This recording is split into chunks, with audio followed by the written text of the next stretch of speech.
Today in the nation's capital, anticipation and celebration. U.S. Soccer Centennial brings together legends of this game as the men's national team faces a critical stretch of World Cup qualifying.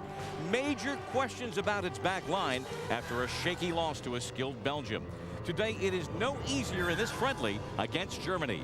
Jurgen Klinsmann once lifted the World Cup trophy for his native country. Now as U.S. manager, he faces important roster and lineup decisions. Today against Germany, the U.S. must regain its confidence as it continues on the road to Brazil.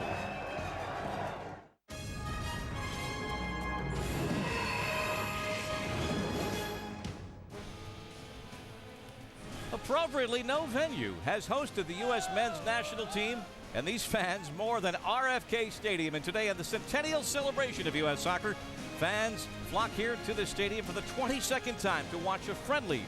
The United States against Germany. It's billed as a friendly, but a lot to prove and on the line for the U.S. national team. And a happy Sunday, too, along with Casey Keller and Alexi Lawless. I'm Bob Lee. There's celebration, but there's anticipation of this match and some questions for the United States because in 5 days, it's back to the deadly serious business of trying to qualify in CONCACAF. Yeah, and right now I think there's some questions of Jurgen Klinsmann. He's been paid a lot of money. And as a coach, yes, you're judged on your results, but you're also judged on your ability to adjust and fix problems. The U.S. against Belgium earlier in this week, they had major problems defensively. They're coming up against a Germany team that's going to provide some of those same problems, and they're going to have to deal with it. And how Jurgen Klinsmann comes out and fixes those defensive problems is going to go a long way into how we judge Jurgen Klinsmann. Yeah, it's really important. You come out of the last 4 points in the last 2 qualifying games, and you're saying to yourself, okay, it looks like we're moving in the right direction. Now you get a couple friendlies after that little bit of a break to get you ready for a super important 3 games. And the first game doesn't go so well, and now you're coming up against the second-ranked team in the world that came off a tremendous result of their own. So there's big tests being thrown out for the U.S. team and Jurgen Klinsmann today. Yeah, it is, as the Germans would call it, a Testspiel. It's a friendly, but as we said, Friday with Jamaica, it gets very serious back to the qualification. And in the CONCACAF final group standings where the top 3 nations will go to Brazil, the United States sitting rather well.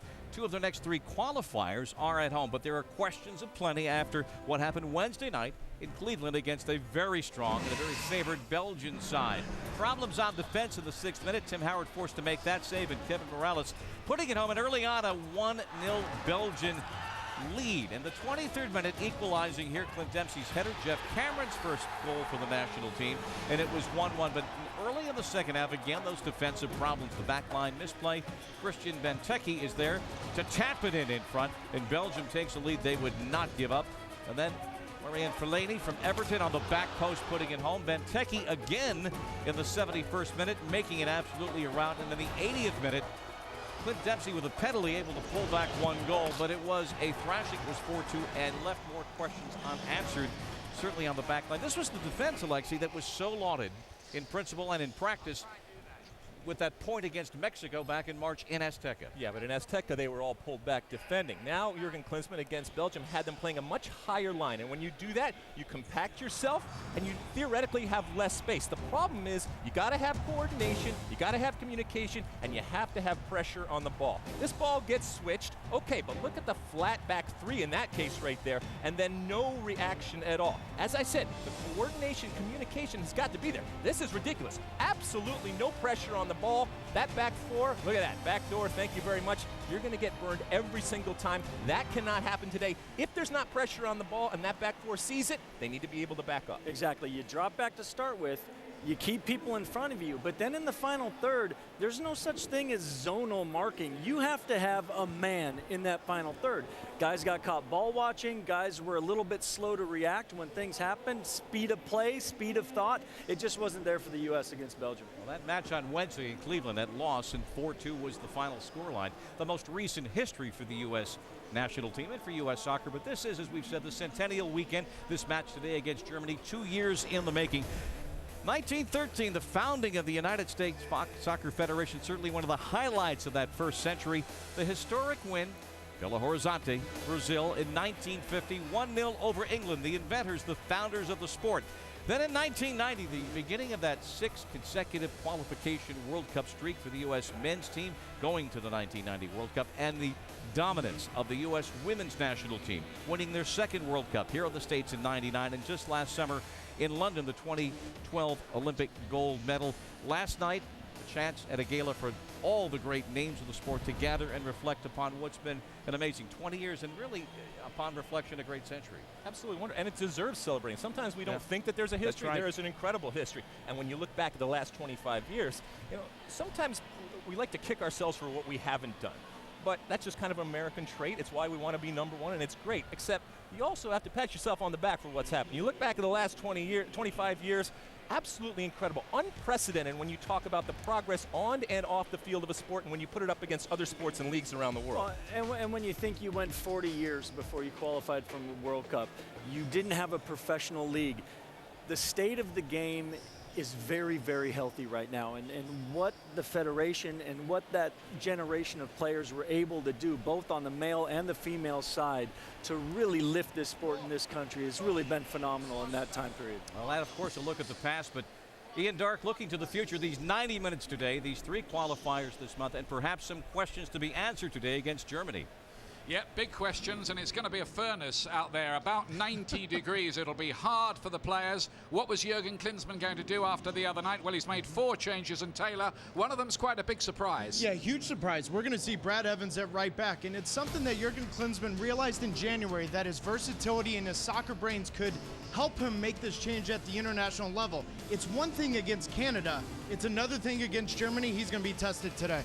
Jeff Cameron and Clarence Goodson have paid with their places after that defensive performance, but the real problem's up front. Josie Altidore, we hate to mention it, but nearly 2 years since he scored in open play for the USA. But Taylor, the supply lines could be better today. Yeah, I think 2 players are going to help him. One, Fabian Johnson out wide left, where as of late he's been playing for Hoffenheim. He'll support Dempsey Zuzi in the final third.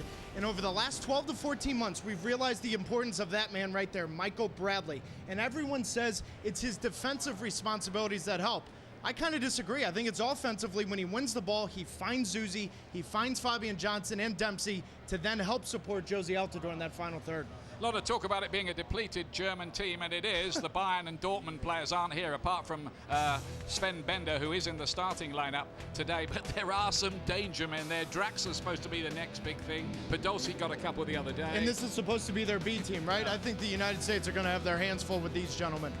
Per Mertesacker of that starting 11, by the way, is the only one who played in their last World Cup qualifier. Yes, Germany are that strong. Yeah, and Alexi and Casey were talking about in the open. When you look at Podolski, Schürrle, and Draxler, it's an identical game that we saw Wednesday night against Belgium. But now you add one of the best all-time up front and close in. He's the subject of my Continental Tire Analyst Corner because 2 reasons. One, if he scores 2 goals today, guess what? He's all-time leading goal scorer for Germany. But it's more for the test for Matt Besler, Omar Gonzalez. They had a young test against Lukaku, but now you go against one of the best for Germany all-time and one of the best all-time at making that run and challenging those 2 center backs. It's going to be a tough task for Matt Besler and the boys. And Miroslav Klose hasn't been in the Germany team since October, would you believe? He scored 2, by the way, that day as well. It's a tough, tough test here for the USA again today, Bob. Yeah, the phrase depleted German team is very, very relative. Let's talk about Brad Evans at right back. The phrase that Jurgen Klinsmann likes to use on occasion is throw my players into the cold water. Well, it's cold and it's deep today. It's freezing cold, but it's a great opportunity for him. Sometimes it's not the best player. It's a player that recognizes and seizes the opportunity. So, Brad Evans. Jeff Cameron isn't really a right back, and he's playing right back, so he's out. Tim Chandler doesn't want to get on a plane, so he can't play right back. Steve Trundle is taking the summer off for physical reasons. This is a great opportunity. If he comes out here against Germany and holds his own, man, then he's got a future. Well, Brad Evans showed with the Seattle Sounders so far this season. I remember broadcasting, he played 4 different positions in 4 consecutive games for Seattle. He's a versatile player, and this is a huge opportunity to really stake his claim as a permanent member of this national team squad. You know, Jurgen Klinsmann says it's not really an emotional day for him coaching against Germany. Perhaps just a little bit. Perhaps just a little bit we can get into the Wayback Machine. Come on back to Parc des Princes, 1998, Casey, and there he is in the second half. It's always the same for goalkeepers. You're always showing highlights of us getting scored on. Jurgen Klinsmann doing what he does best. The pressure from Thomas Dooley, unbelievable first touch, sets himself up in the perfect curl into the upper corner. That's why he was one of the best and why he was so popular for the German national team. 47 goals, perhaps to be caught in short order in that place where he's with Rudy Fuller. World Cup champion, European champion, managing Germany to a third-place finish, and now, of course, the U.S. manager. And speaking a few moments ago with our Monica Gonzalez. Couple changes on the back line tonight. What are your expectations for Matt Besler and Brad Evans? Well, I mean, Matt Besler already proved it in Mexico in front of 100,000 at Azteca Stadium that he can play on that level. And this is an opportunity for Brad Evans. You know, usually he plays in the left or in right midfield in Seattle, but I had many talks with Sigi Schmidt about Brad, and he has a tremendous potential. He's a very smart player, and he adjusts right away to whatever position you give him. And this is his opportunity, and there are more to come. So it's not down to only that game. Now, this is still a friendly game, even if it's a very special friendly game, and even if we want to badly win a friendly game. But we want to see some things towards the World Cup qualifiers, and that's the last opportunity as I have. I know Jeff Cameron can always play that position. I know we can move somebody else out there, but I think Brad can play that, and nothing better than Germany to test it with. Thank you, Coach. Bob, back to you. A lot of familiarity. This is his coaching staff that is coaching Germany, the one he put together, and that's the team he's facing today. Yeah, exactly. I mean, there is some emotion. There's always emotions when you're playing against your old club, your old team. In this case, he's playing against the country that he had so much success for, both as a player and a manager. Of course, it'll be emotional, but at the same time, you always want to get one over on your old employer every time. Emotion. It's a weekend of history. All right, Centennial Weekend, guys. We asked you to make a list and check it twice. Top 3 moments in your experience as a fan or as a player in World Cup history for the United States, in United States soccer history. All right. 1994 U.S. win against Colombia. What it meant to me, I was on the field, but also what it meant to soccer during that summer, and to beat a Colombia that a lot of people picked to go very, very far. It was the ultimate Cinderella game, a wonderful moment. 1999, we all remember Brandi Chastain and the U.S. women winning the World Cup. It wasn't because it was great for women's soccer. It wasn't great for soccer. It was great for sports. It transcended the game of soccer. That's my second. And my third right here, 2-0. You say that to any American soccer fan, they know exactly what you're talking about. 2-0 win against Mexico in the World Cup. 2-0. Thank you very much. Gracias. You say it to any Mexican fan, I think they understand even better what it means for that night. All right, Casey, you're top 3. For me, it was a case of not the 3 best moments in U.S. soccer, but just kind of the 3 best kind of experiences that I had in U.S. soccer. For myself, not playing in MLS until the end of my career, playing with the national team was always a huge honor and one that I took big pride in. So my 100th cap, just showing the longevity and the connection that I had. And everyone always talks to me about the game in 1998 against Brazil and what that meant. You know, when as a goalkeeper, normally you have your best games, you lose 3-0. But in that case, we won the game. And then in the World Cup in 2006, getting a result against the future champions, 1-1, 2 players sent off and hanging on for dear life and keeping us in the tournament. And the atmosphere in Kaiserslautern that night was unbelievable. I'm gonna stay in Germany, actually, and start with my number 1, Dresden, 2 years ago, the quarterfinal. And today's Abby Wambach's birthday. Seconds from elimination. Most of the match down a player. Rapinoe's feet, Wambach's goal. Incredible drama. You will never have a better script. Then the soccer venue of Portland, 1997, scoreless draw until Tabaramos put in that against Costa Rica. What the din was at that moment. And the opening match of 1999, we didn't quite know what that event would be culturally. Mia Hamm most appropriately with the first goal, US 3, Denmark 0. A chance to go down. What? We had 100 years to pick from and a lot to talk about. When we continue, we will have a live conversation right here with a gentleman who was on the field that day back in 1950 when the United States defeated England in the World Cup. What an incredible moment that was. What an incredible beacon of history in this weekend for the U.S. Soccer Centennial. A lot to reflect on. Ronaldo takes a score! U.S. deflected into the middle, Donovan. Score! The volley! Yes! Benny with his Jets! A sellout is expected today here at RFK Stadium, as we said, the 22nd time the men's national team has played in this venue. And yes, old friends revisited, players, the coaching staff. Friday evening, a chance for Jürgen Klinsmann to meet with Jogi Löw, the current head manager of Germany, and Oliver Bierhoff. And you want to talk history. We are joined now by a gentleman who was on the field in Belo Horizonte, Brazil, Walter Barr, the day that the United States.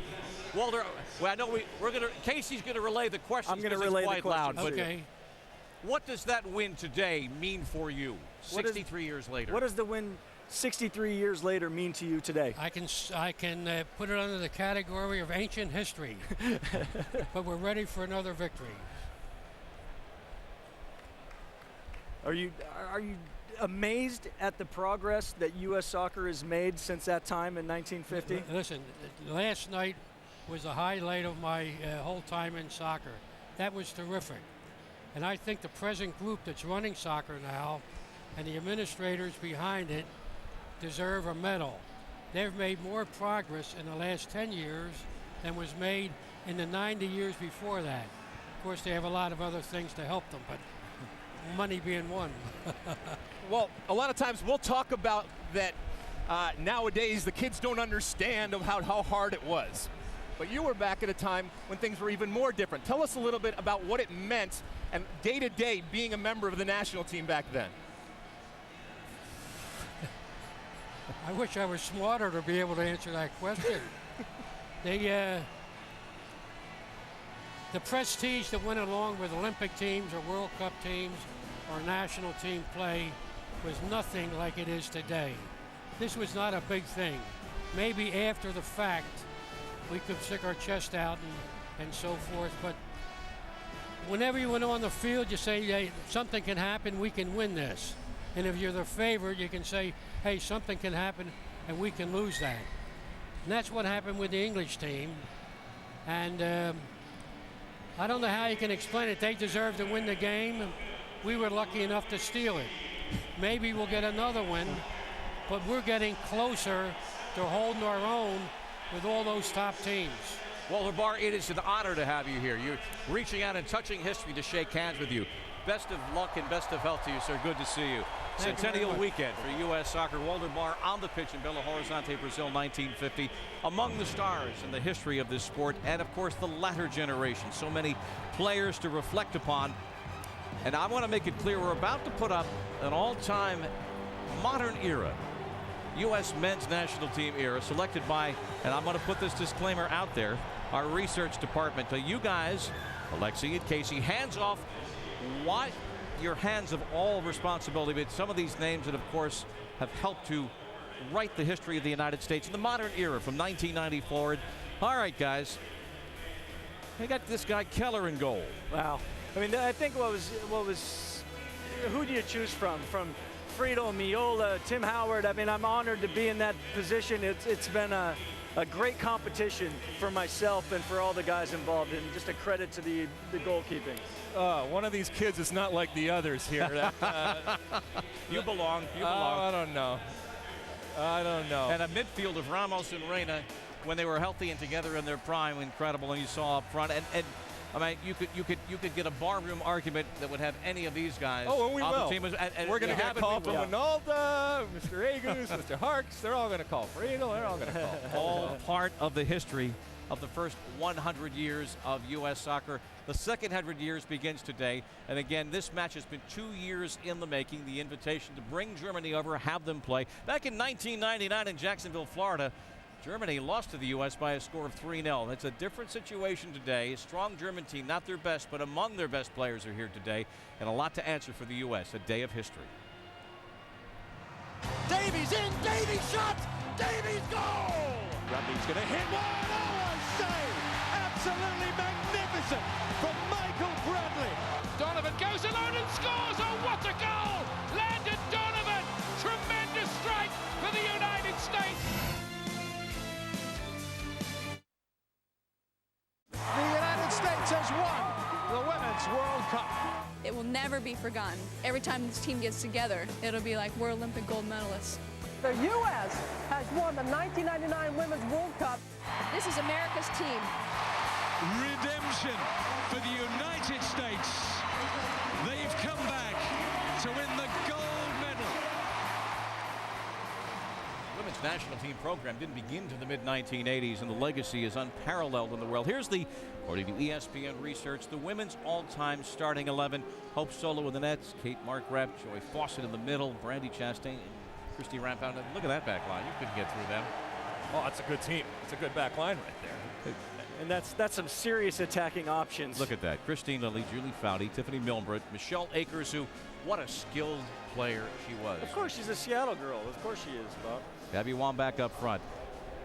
A day of celebration. Many of the legends are here. And Mia Hamm, a few moments ago, speaking with our Monica Gonzalez. Mia, what has this centennial celebration for U.S. soccer made you reflect about your career and the advancement of women's soccer? I just think of how far we came and come. And, you know, from a paper team where we got together maybe once or twice in the mid to late 80s to now having a professional league for these women playing in the biggest stadiums, having sold out venues, and more young girls getting the opportunity to kind of live out their dreams. And today, after this game, the U.S. will be playing Canada, doubleheader.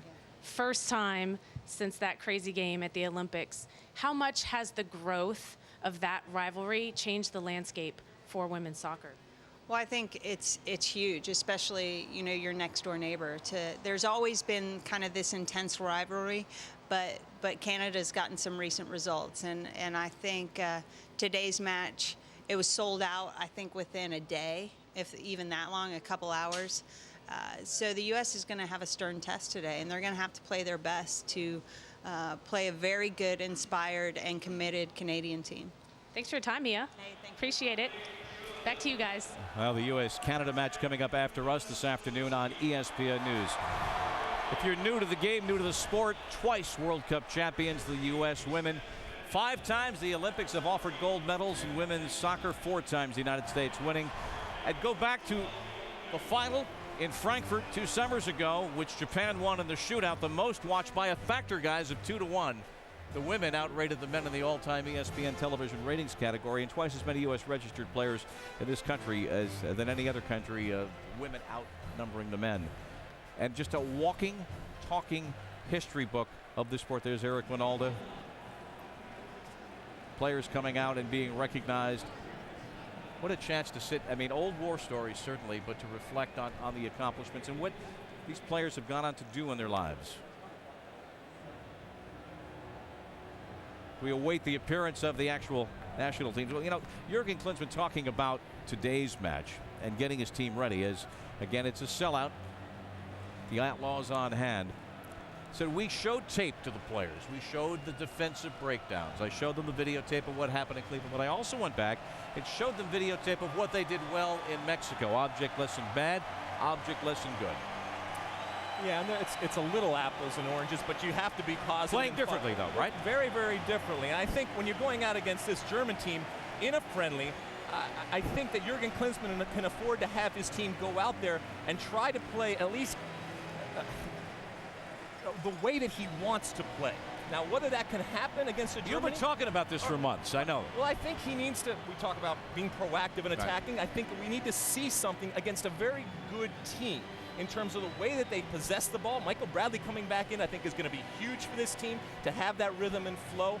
But they also have to press Germany because that's part of being proactive. And I talked earlier about how I'm going to be looking at this U.S. team on goal kicks. When Germany has a goal kick, are they pressed up and making them kick that long ball, which then poses other problems because you still got to win the ball in the air, but at least they're not playing out of the back and putting pressure consistently around the field on Germany. Look, every club team in the world wants to play like Barcelona. Every national team in the world wants to play like Brazil. It doesn't work that way. You have to work with what you have and play the way that your team can best get results. And I think that's what Jurgen Klinsmann really needs to find out. Can you play a possession-type style game against this German team? Probably not. You got to battle, you got to fight, you got to earn everything you can get. Talking about playing with what you've got. Let's check once again the lineups. If you've just joined us along the way during our pregame, the friendly with U.S. and Germany about to unfold here in front of a sellout. Tim Howard in goal and in central defense. Matt Beasler, Omo Gonzalez, and Brad Evans. A lot of attention on the Seattle center who's playing it right back today. Yeah, exactly. Big test for Brad. He's going to have to settle down and get into the game real quick. Immediately your eyes are drawn to, there's Miro Klose closing in on what the Germans thought for 39 years would be an unbreakable record of 68 career goals in the Deutsch shirt. I hope he breaks the record. I just hope it's not today. It might happen, though, today. Per Mertesacker there as the United States team of makes their way out down this hallway that they've done 21 times before. So many great moments and games that have been played. Jermaine Jones, who of course plays in the Bundesliga. The number of German Americans, and it's not just an emotional day for Jurgen Klinsmann. Let's remember, for someone like Jermaine Jones, a chance to play for his country of passport, at least on the FIFA side. Yeah, and you like to think for those guys that had the opportunity maybe to play for Germany, when they get out here, okay, they're playing against Germany, but you like to think that when that whistle blows, something inside them says, you know what, I made the right decision, and I am happy to be wearing white today against this German team. And I think that's the reaction that the American fans want to see, that the teammates want to see. They want to see these guys making a full commitment with the head and the heart that they're a part of this U.S. team. And what better way to prove that but against Germany?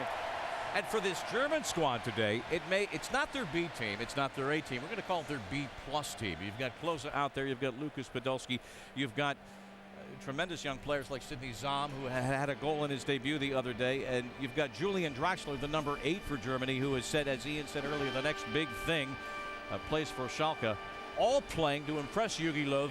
The way he was speaking yesterday about Miro Klose in the press conference, he has inked him into his 23 for next year, even when he'll be 35 next year. Well, sometimes in friendlies, it's difficult to play against that team that wants to prove itself to its manager. These guys are extremely motivated to try to make a World Cup roster. You got a bunch of the old veterans who are just kind of sitting back going, all right, I don't want to get injured. But this is a dangerous German team. And this team was a machine the other day against Ecuador. We watched them at training yesterday. I mean, it was absolute precision in everything that they did. It's a great test. I know people have questioned if the U.S. should play a team like that coming up against a different type of competition in terms of CONCACAF, but I think this makes them better. I think that this makes them better even for the games coming up later in the week. Even if it's not technique, you're just playing a very good international power. It's going to put you on your game. I still think that this makes them better. It's almost as if when they go up against the CONCACAF teams now next week, having faced the likes of Germany and Belgium, there's this sense of, okay, but this is not Germany and Belgium. And that confidence can be shown on the field when they go up next week. Friday, the visit to Jamaica. Tuesday, the 11th of June, United States and Panama in Seattle. We will be there with full coverage. And also on Tuesday, the 18th of June against Honduras out in Salt Lake City. Again, live coverage on ESPN. So the qualifications, 2 of the next 3 for the U.S. at home. It's all before them, sitting 3rd in the table. And today, will the defense perform up to spec against Germany? Now, the national anthems. Sergeant Bob McDonald.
the beginning of an important month for U.S. soccer with 3 qualifiers.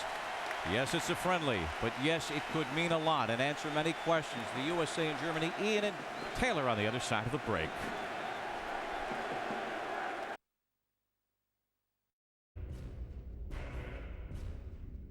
The ultimate honor for any athlete to represent your country and to put that jersey on, to see the flag, to hear the national anthem. Representing the United States, representing everything that our country stands for, representing its people, its values, its ideas. It's a great honor. Incredible honor it is to get an opportunity to represent your country. Is can give you goosebumps. Proud of the fact that every single time I gave it everything I had. I laid it all on the line. The moment when you pull that shirt on, you walk out, you hear the national anthem, it's a special moment to do it one time. And if you're fortunate to do it many, many times, it still means the same as when you first did.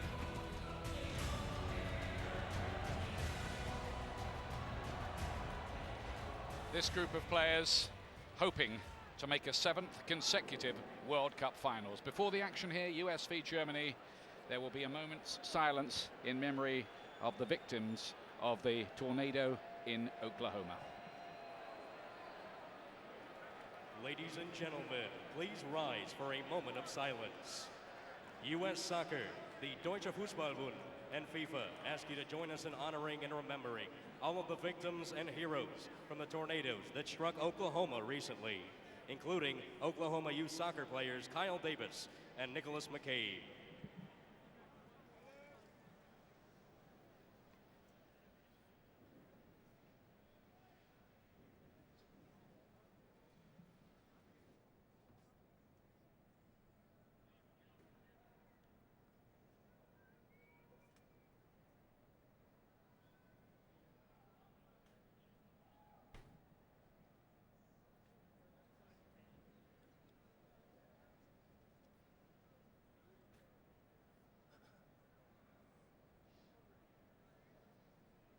Thank you. Beautifully observed by a sellout crowd here in the stadium where the USA have played more than any other matches. Jürgen Klinsmann, it must be a strange feeling to be the coach against Germany for the first time. The last time the two nations played 7 years ago, he was in charge of the German side in a 4-1 win in Dortmund against the United States of America.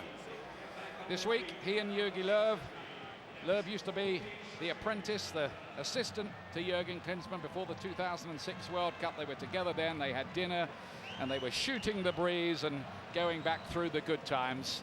Still good pals. Jermaine Jones of Schalke playing against the nation where he plays his football, and another German-American, of course, in the side is Fabian Johnson, who's back in the starting lineup today with a new role in midfield. He might give the side a new dimension, move forward from left back for this assignment. So we're ready to go here. The German side have changed outfits. Their almost equally famous second uniform of green this time. The USA, Taylor, have to play better than they did against Belgium the other night. He's calling for better tactical discipline, everybody to be more switched on, a compactness, and to maybe give the Germans a few problems. Yeah, and I think it's in the one area of the game, and that's defensively, making sure all 11 guys are on the same page. Too often against Belgium, there wasn't enough ball pressure, and that high line with the back four really cost them. Certainly needs to be a more switched on defensive performance. Clarence Goodson losing his place in the starting lineup today, and Jeff Cameron as well. Was that a little message about how unhappy the coach is ahead of the World Cup qualifiers? We'll see what team he picks when it really comes to matter for the acid test away to Jamaica on Friday. Well, and I think that's where we'll see the message. If Jeff Cameron's in the starting lineup against Jamaica, then there was no message. That's why you play these two friendlies, to test out players. We're going to see that with Brad Evans at right back. Certainly no problem for the Germans qualifying again for the World Cup. They always do, and they're averaging over 3 goals a game in their qualifying group. They are absolutely romping it. No surprise. Altidore here. latching onto the chance to deflect behind off Mertesacker for the corner kick, but it was a decent piece of movement that by Josie Altidore. It's a perfect piece of movement because watch, now he's switched on, but he's between both center backs. That's where you want your center striker. Too often against Belgium, Josie Altidore is outside the width of the 18. That's a better run from Josie Altidore. And the US came up with a goal from a set piece against Belgium the other night, scored by Cameron. Graham Zusi to take it. It's well defended by Hervedez. Back in by Jermaine Jones towards Altidore. Did it come off him last or one of the defenders? One of the defenders. It's a corner.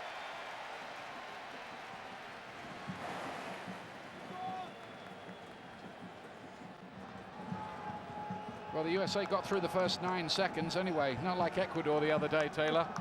Germany scoring the fastest goal in their history down in Florida. Interesting setup right now as Germany is playing a zone defense on this corner kick. This gives Brad Evans, Clint Dempsey an option to get some momentum. Dempsey was attacking Mertesacker, who's a real giant at the back there. He's the one player in this starting lineup who was starting the last World Cup qualifier they played against Kazakhstan back in March. The Bayern Munich players completed a treble last night, beating Stuttgart in the German Cup final. The Dortmund players are not here either, having played in the Champions League final the week before. But Sven Bender, who started that game at Wembley, is here, and he's in this team today along with his brother Lars.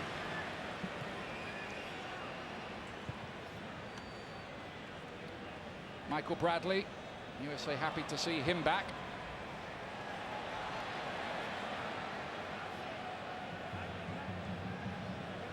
Altidore looking to make progress from the right-hand side. That's Janssen cutting it out. He's the deputy left back at the moment, behind Schmelzer of Borussia Dortmund, but he's played plenty of times for Germany in the past.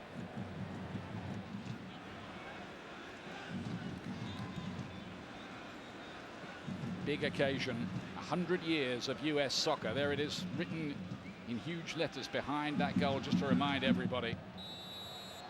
Good start from the US on the front foot.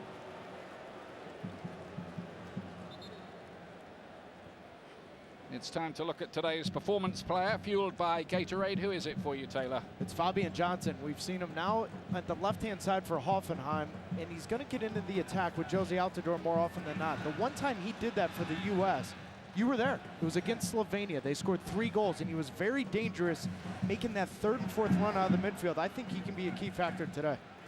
We just about saw that performance through the fog, as I remember it, that night, Taylor. It was a strange one, but it was a good US performance, and Johnson, you're right, Johnson was good there. He has been used at left back mainly by the US, but Hoffenheim, his club, who've just managed to stay up via a playoff. Back. Yeah, they've let in a lot of goals. They've moved him forward, and now the US are doing the same. He's got a bit of pace about him, though. Zusi keeping his place today. There's Bradley. And now Brad Evans getting this chance at right back, the Seattle Sounder player. Not his usual position, but he has played there before. It's a big test, this one, with Podolski playing down that side. Referee, by the way, is from Mexico, Paul Delgadillo.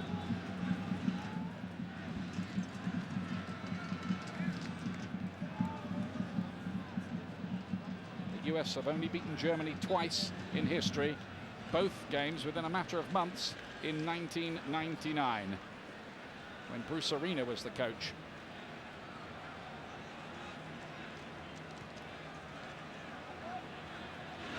Here's Janssen. Back to Reinhardt's getting a chance today, one of the new breed looking for an opportunity. And then Draxler, it was blocked by Gonzalez on the way through. Watch Draxler, he's wearing an armband, you might notice, because he's got a couple of metal pins in that arm after an injury, but he's perfectly okay. It's just precautionary. It just makes him feel better to be wearing it. Only 19. I think you might hear a bit more about him as time goes by. Julian Draxler wearing the number 8 today for the Germans. Here's Altidore again, showing himself early on under the challenge from Janssen. He wants a free kick for that. This is a good start from Josie Altidore, though. 7 minutes into this game, we've seen him already have 3 touches. That's more than the first 35 minutes against Belgium. When you haven't scored in a long time, you want to get involved immediately into the game. Josie Altidore has done that. Zusi with the free kick here for the US. And that was Altidore going for the header on the near post. It was a snip of an opportunity, no more than that. No, but this is a better free kick from Graham Zusi. Anytime you can drive that ball near post, right in front of the goalkeeper, it's a dangerous ball.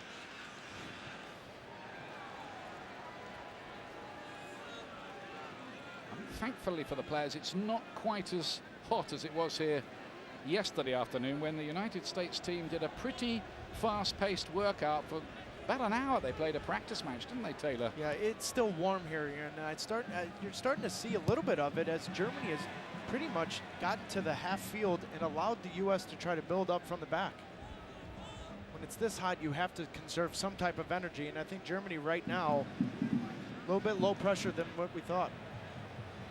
I think they're trying to pace themselves. They do not have a World Cup qualifier coming up in the next few days, as most nations do around the world. They don't play again until August, but as already explained, they're in comfortable control of their group anyway. That's Podolski with the header on. He got 2 the other day against Ecuador and is only 1 behind Jürgen Klinsmann in the German all-time scoring list now.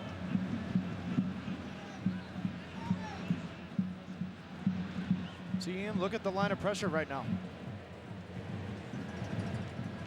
Germany has 4 or 5 guys just waiting at midfield. They're allowing the 2 center backs from the U.S. to pick up their head and come forward.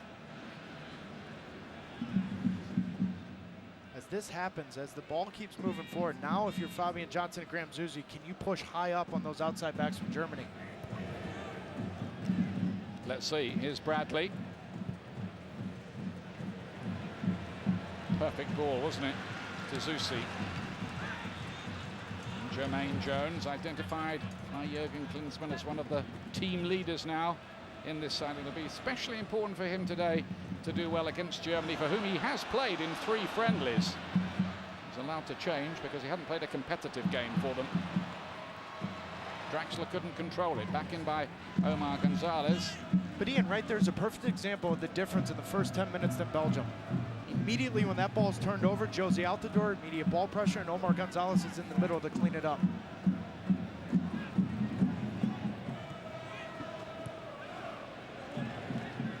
Here's Lars Bender. He did score in the European Championships against Denmark, playing wide on the right. Now then, Klose getting in behind the movement, and Gonzalez got back very well there to deny the veteran striker.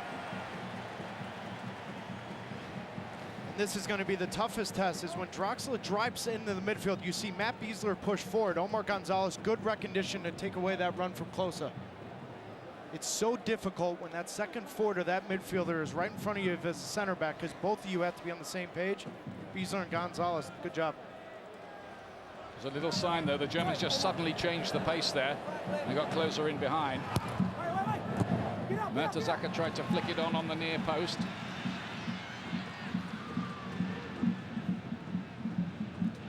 Whether this defense can cope with the cleverness and the movement and the change of gears that the Germans might have, and the difficulties that might present. Here is Janssen.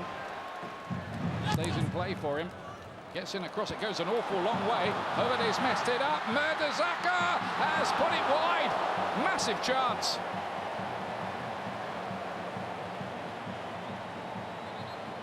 Tim Howard is claiming for a foul right here on DeMarcus Beasley. Loose ball here, DeMarcus Beasley inside, that's a foul.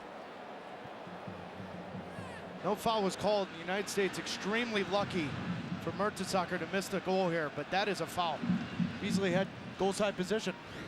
Referee didn't give it, and it has to go down as a huge miss by the giant defender. Perhaps from a US point of view, it fell to the right player. I think if that was closer, or a few others, that would have been in the back of the net.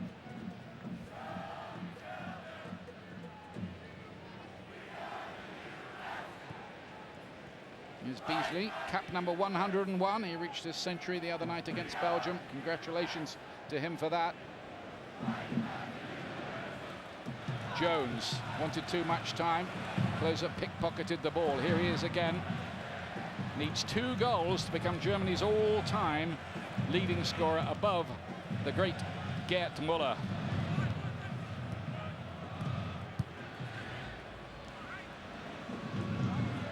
Sven Bender across to Per Mertesacker of Arsenal, part of a very successful Arsenal defence on the run-in, which secured Champions League football for them again. They only let in 5 goals in their last 10 games in the Premier League. Mertesacker was a big reason for that, alongside Laurent Koscielny.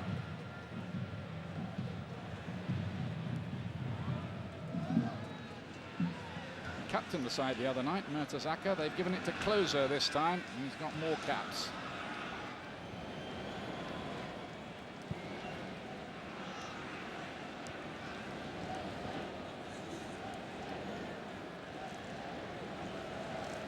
Taylor, it's vital really for the US after what happened against Belgium that they go into the Jamaica game with morale quite high, feeling good about themselves, not off a morale-sapping bad defeat. Well, and I think it's also important, how often does the United States get to play 2 top 15 teams in the world 4 days apart? So you can have the mistakes you have against Belgium, and then can you fix those problems 4 days later? It's going to be very similar to what they'll face next year in Brazil. Done a lot of talking, they've watched a lot of tapes. Some of the stuff you've seen at home, what they need to mend. Let's see if they can do it. Zusi to play back. Now then, there he is. Oh yes, Josie Altidore ends the scoring drought, and what a way to do it. It was a sumptuous volley.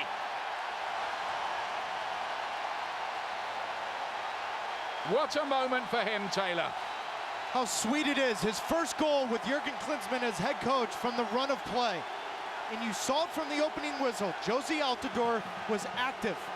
He was making sure the 2 center backs from Germany couldn't find him. That's all about this run. Give Graham Zusi a ton of credit. He hits it first time. But this is the exact same ball he had against Belgium, and he took a touch. No touch here. First time finish. Perfect. And the weight of the world just fell right off their shoulders the moment that ball hit the back of the net. What a goal. Feel the relief. What technique that is, by the way. Perfect technique. Great goal from Altidore. He's going to feel so much better about life. It's the first time he scored in open play for the USA since June the 11th, 2 years ago nearly, against Guadeloupe in the Gold Cup. His only other goal in the Klinsmann era, a penalty against Slovenia. But that was as sweet as they come.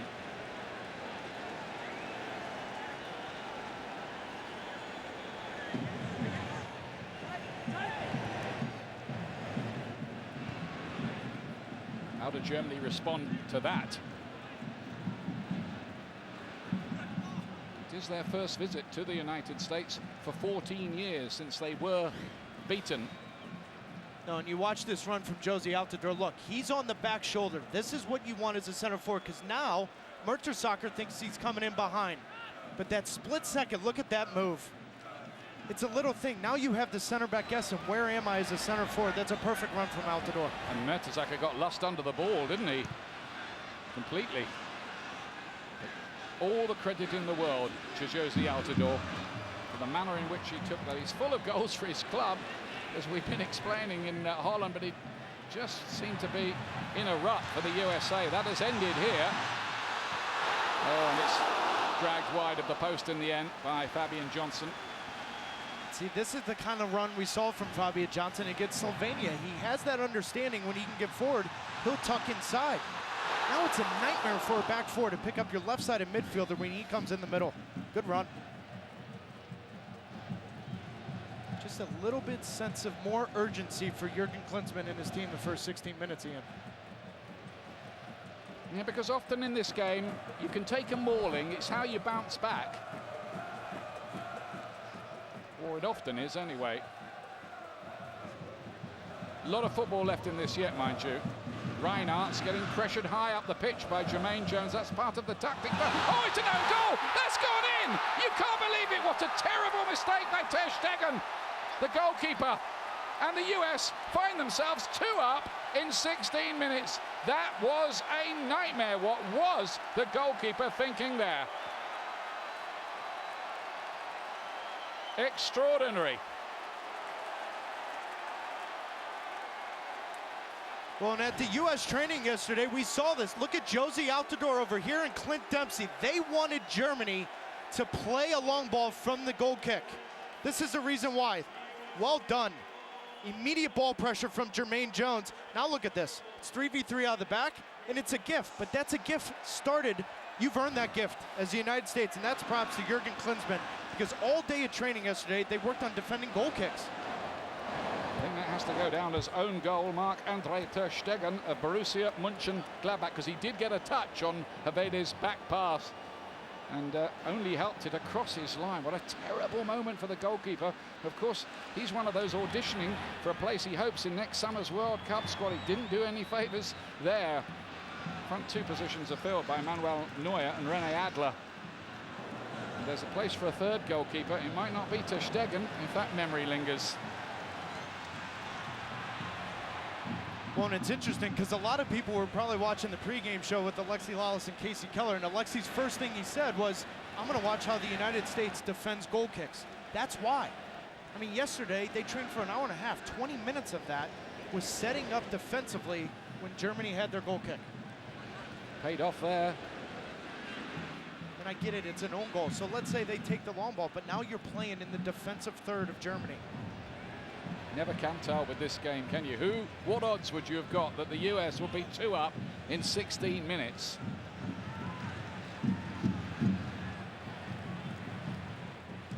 The Germans starting as slowly as they were fast against Ecuador in Boca Raton the other day.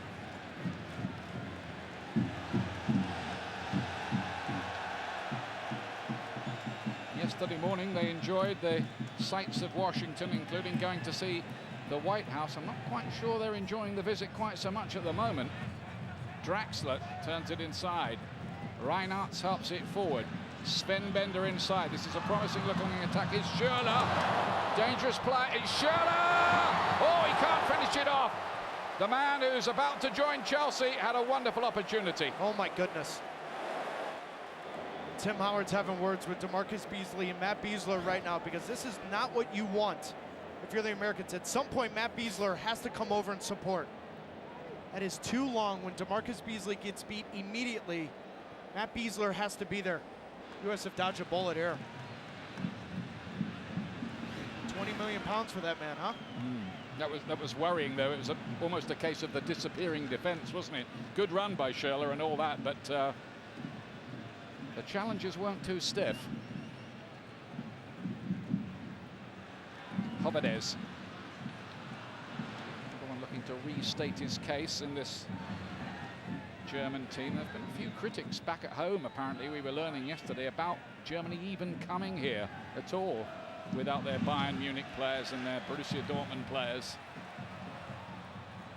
Altidore, lovely turn. That time Dempsey's in here! Oh, and this time ter Stegen does much, much better.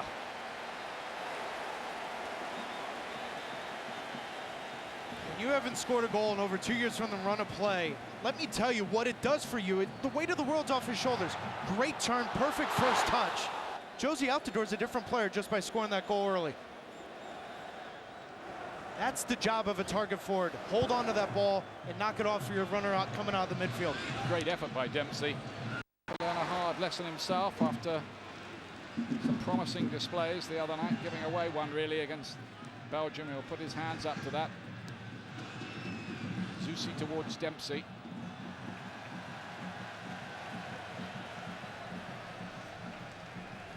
Don't adjust your sets. That's right, top corner of your screen, USA 2, Germany 0. Germany ranked number 2 in the world by FIFA, the world governing body.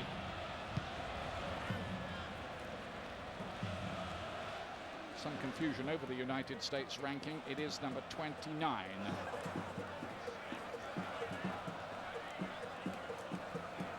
The American Outlaws, the other fan groups already starting the celebrations, but I think you've seen once or twice from the Germans already. They could have had 2 themselves, couldn't they? Agreed. Bit of a mess up by Janssen. Zusi didn't really take full advantage of that. Lars Bender to bring it forward from defense. Not able to pick up young Drexler. He's only winning his 6th cap. Here he is. And number 8, they're looking for him to be the playmaker. Like a few others out there, he is on trial. Reinhardt with the ball towards Schürrle.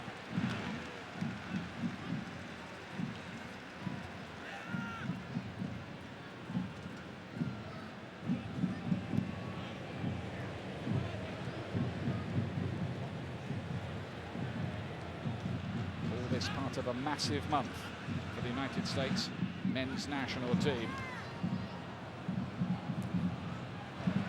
That's a much better job from Matt Besler. We saw Schürrle one-on-one with Beasley have much more time. Besler leaves Klose, comes over and supports.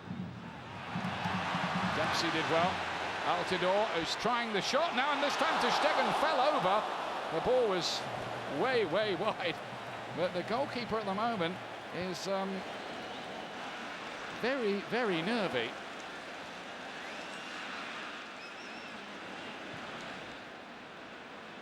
I think that underlined your point perfectly, Taylor, how confident Josie Altidore is. We haven't seen that in 18 months. He's trying to do a Pele almost from the halfway line. Cut out by Brad Evans. So far, so good for him in the right back position. Little chance to state his case. Like a few of these, he's also been named in the provisional squad of 35 for the Gold Cup, which comes up in July. Also on that list is Carlos Bocanegra and a certain Landon Donovan.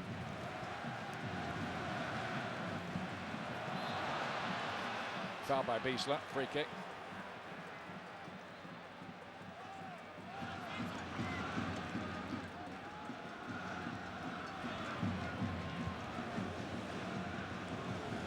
Mertesacker not having his happiest day so far.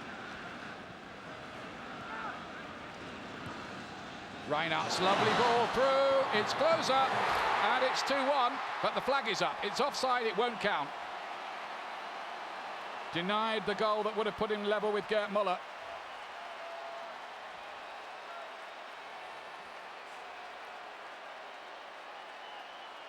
This is just where Klose is so good. All game long, what's he had? 2, maybe 3 touches, and he just loves to play those mind games.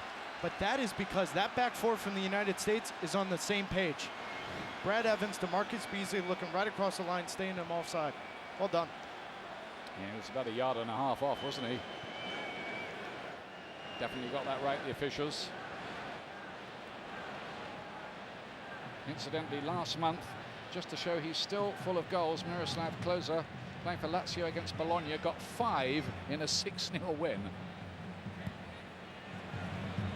One of the most likeable world-class players there is around. He did a press conference here yesterday. He was all charm.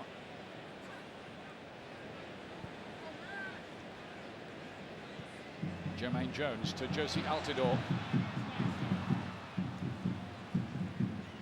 Somebody was cheeky enough to ask Miro Klose, did he recognize any of the other players, because he hadn't played for Germany since last October.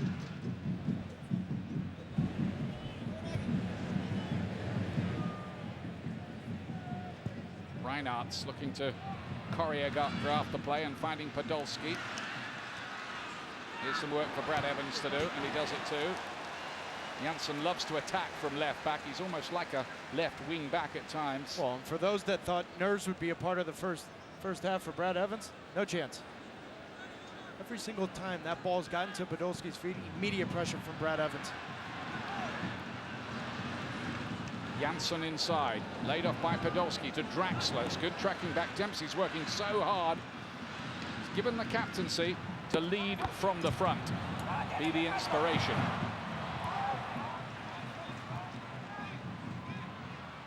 Draxler. Good pressing of the ball there by the US to get it back. Yeah, particularly Michael Bradley and Jermaine Jones on the same page.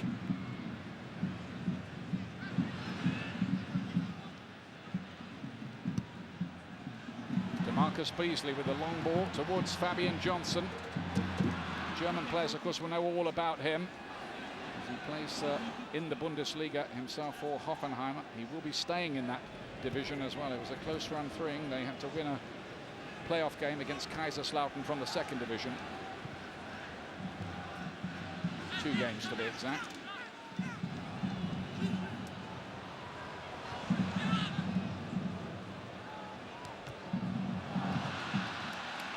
Sven Bender's ball forward.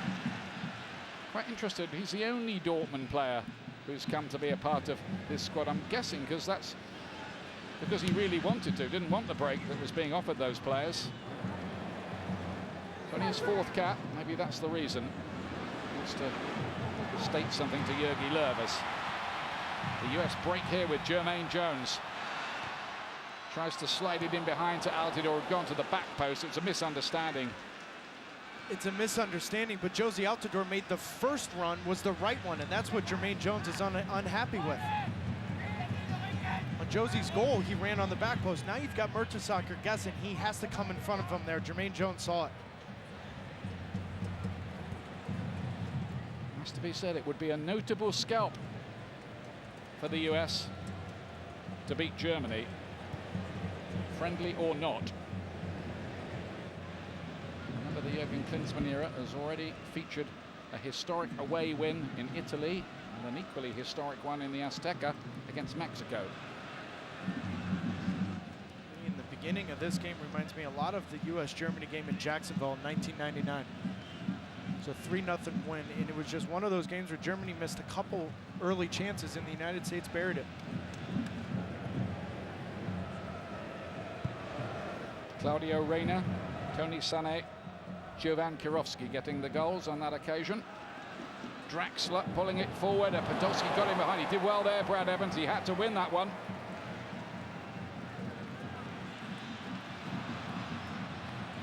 Always think Michael Bradley is the glue in this side. Sticks it all together. Give me the ball and I'll generally do something sensible with it. We need him in there.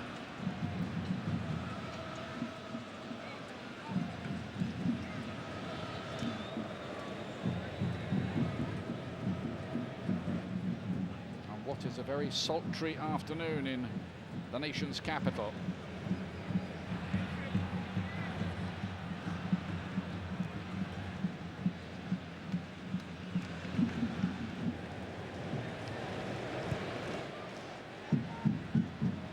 Dempsey is behind most good things so far, the skipper. Jones won the tackle. The referee is going to halt the play.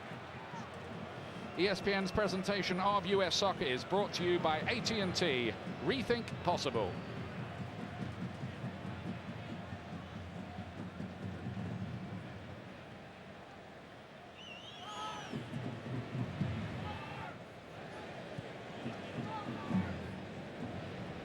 Sven Bender.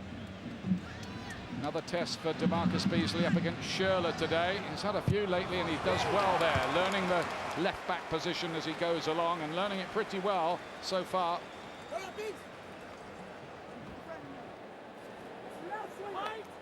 I think he's #1 for that role at the moment, don't you, Taylor? I do. Because I think he has the one attribute of speed and recovery, but I think it also allows Fabian Johnson to play more offensive.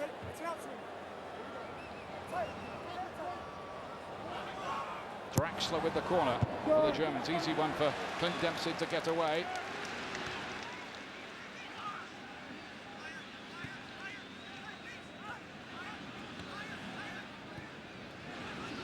Germany won't panic. They're a nation that habitually finds a way to win, though has to be said, not so often most recently when it's come to semi-finals and finals. Surprisingly, they haven't won a big trophy since 1996, Euro 96 at Wembley, and the man who lifted that trophy was Jürgen Klinsmann.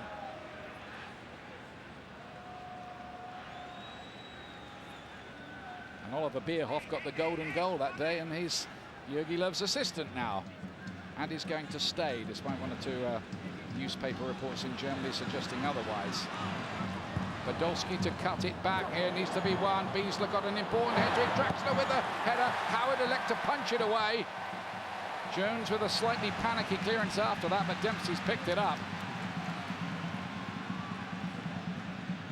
Pretty open game, this, isn't it? Yeah, my only complaint for the United States in this first half is dealing with second balls inside their own 18.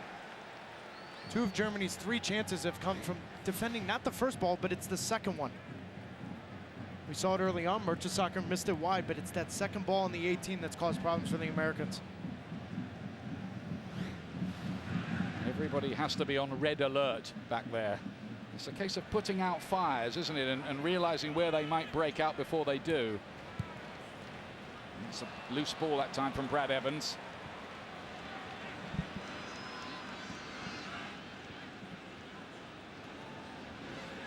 Lars Bender. Reinhardt, who looks as if he can pick a pass. I know that Jogi Löw was very happy with his substitute appearance against Ecuador the other day, which is why he's in the starting lineup for this game. Stefan Reinhardt of Bayer Leverkusen. A lot of players from that club, and Schalke and Hamburg in this particular squad.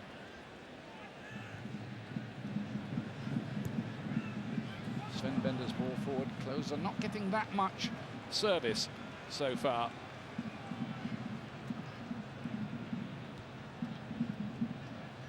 As the distinctive Jogi Löw, who, the word has it, he will be ending his long tenure as the German coach after the next World Cup. I don't think he'll be short of offers, will he? No.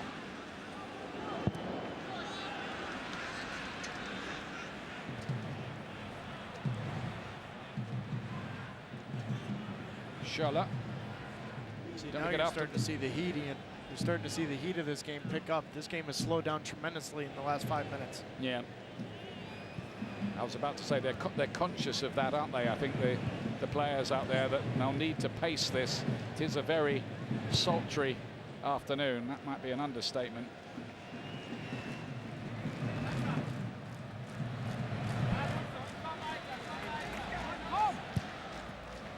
Coming up after this game at 4:30 Eastern today on ESPN News, the US women's national team in Centennial Day action as well. They take on their rival to the north, Canada. Those two, of course, producing that memorable encounter at the Olympic Games. It's the first time they've met since.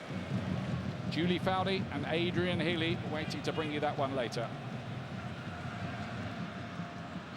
Schürrle. Oh, it's a good idea. Draxler little made a run behind there, but the ball had too much pace on it.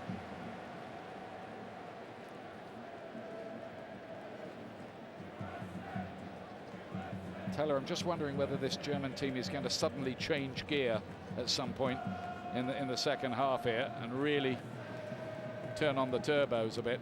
Well, I mean, they've had their fair share of chances. I think the U.S. have done a better job, particularly in the midfield, and I think that goes down to the inclusion of Michael Bradley into the lineup. I think him and Jermaine Jones have a better understanding of when someone goes forward, the other one needs to stay. I think the U.S. have done a better job with ball pressure in the midfield today.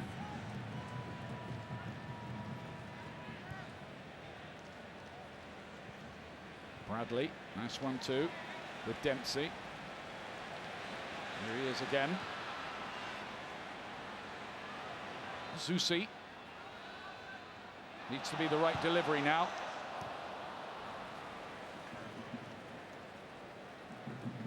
Definitely a more confident look about this US side.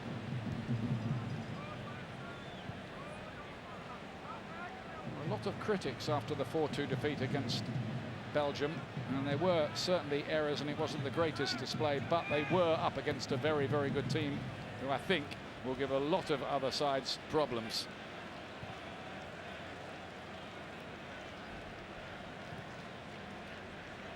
Here's Biesler. Pretty much up for grabs, I'd say. Places in central defence. I think Omar Gonzalez is in pole position at the moment, but alongside him, anybody's guess.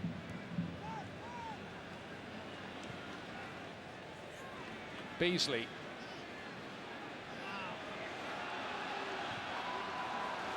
Will be a corner.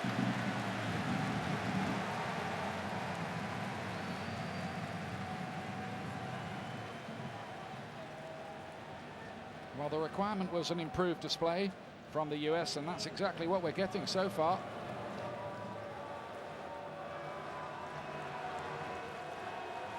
I talked about it earlier in the first half. You look at this, you've got 2 US players unmarked right now because the Germans have 6 or 7 guys free. They're zoning.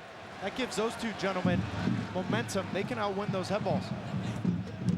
Susi looking for a different angle from the cross. No, but if that's the case, you can't do a short corner there. You bring Omar Gonzalez forward, you have to make sure you get a delivery. And That time they didn't. The Germans were quick to close it down.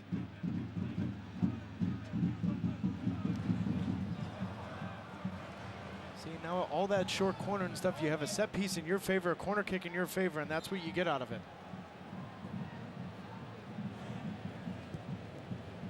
It's all right for Spain to play the short ones. They never play crosses in, do they? Generally, because they've got nobody tall enough to win headers unless Sergio Ramos comes forward from the back.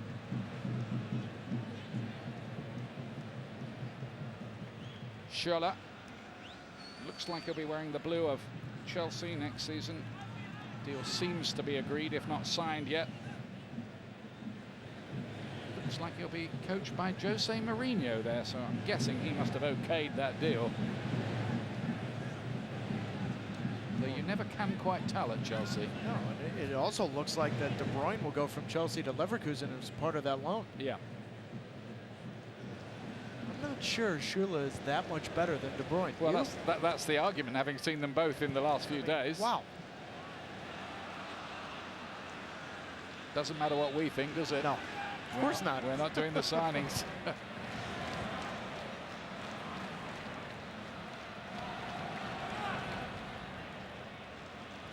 Jones, nicely measured. DeMarcus Beasley. Altidore and Dempsey trying to work something together. Easily cut out that time. Still 2-0 for the US. And one of those goals, an absolute peach by Josie Altidore. The other really was Keystone Cop stuff.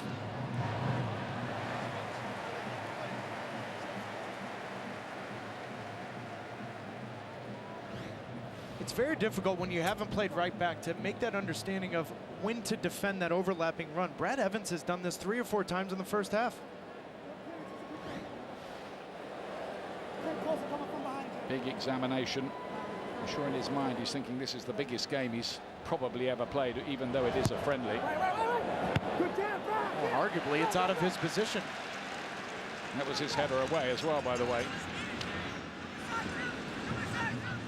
Draxler, lovely piece of skill, wasn't it? Turned back towards Podolski, who couldn't keep it down, not like him. And he can't half crack a football. Well, the scoreline of this game is 2-0, but Germany has had 3 quality chances, and you look at Podolski just kind of slithers his way behind the 5 or 6 defenders from the U.S. It's really been the storyline this first half. Germany's had their chances. Lovely piece of play, wasn't it, by Draxler, setting that up. He has a $70 million release clause in his contract with Schalke. That's how highly they rate him.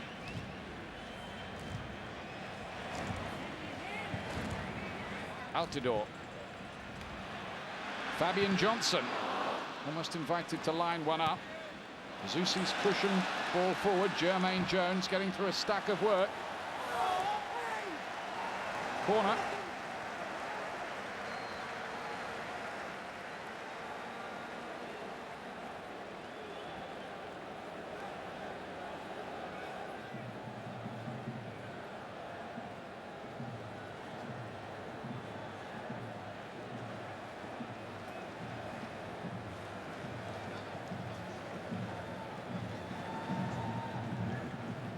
Now Germany's completely changed how they're defending this one. Dempsey, Gonzalez, and Michael Bradley are man-marked. Wasn't the best corner, didn't beat the first defender.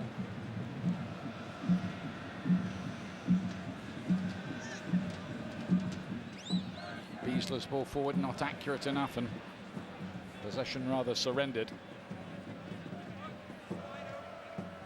But he had a storming game in the Azteca when the US got a very good goalless draw in the World Cup qualifier recently. And he's forced his way towards the front of Jurgen Klinsmann's thinking. Sporting Kansas City player.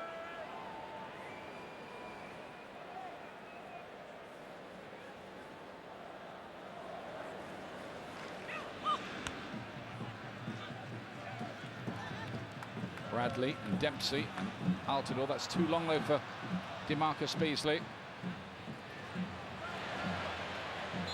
He's very, very quick on the recovery every time. That's the thing about DeMarcus Beasley, and you can beat him once, but you can't beat him twice. And this is a perfect example. He's already beat once. Okay, now I'm going to follow this play through. It's a professional foul, and it allows everyone to get back behind the ball. He was helped by the little tug, it has to be said there. This is appearance number 101, that elite club of only 13 players right the way through US soccer history who have over 100 caps for the men's senior team. Remember, they fly to Jamaica on Tuesday to get ready for that big World Cup qualifier on Friday away from home. Not an easy place to go. Few places are, of course, in the CONCACAF hex.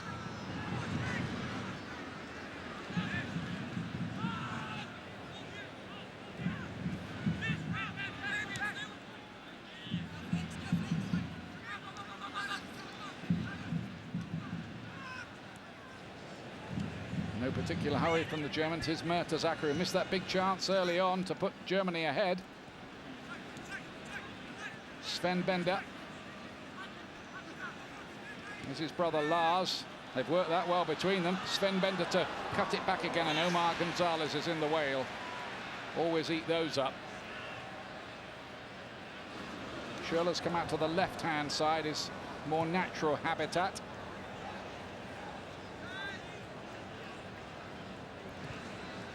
Draxler again looks offside there. Closer, he certainly was.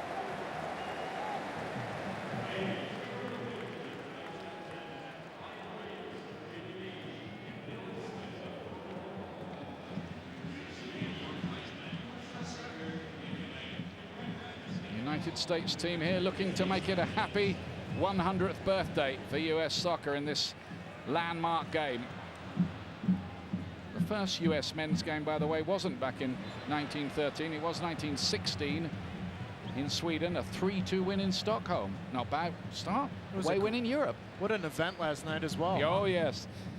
Tremendous, wasn't it? The birthday dinner. Beautifully staged, I thought, by US soccer. Just trying to figure out why no one sat at the table with you and I. Yeah. Must have been something we said. Either that or the wrong deodorant.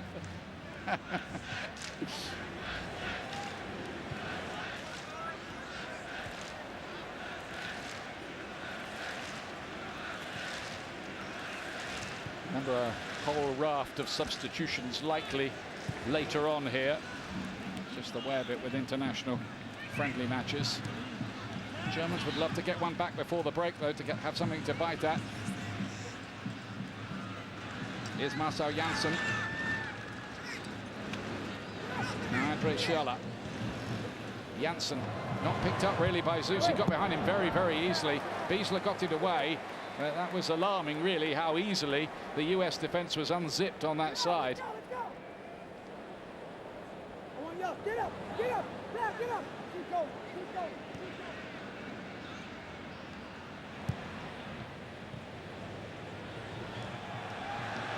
Not exactly the ball that Ter Stegen wanted.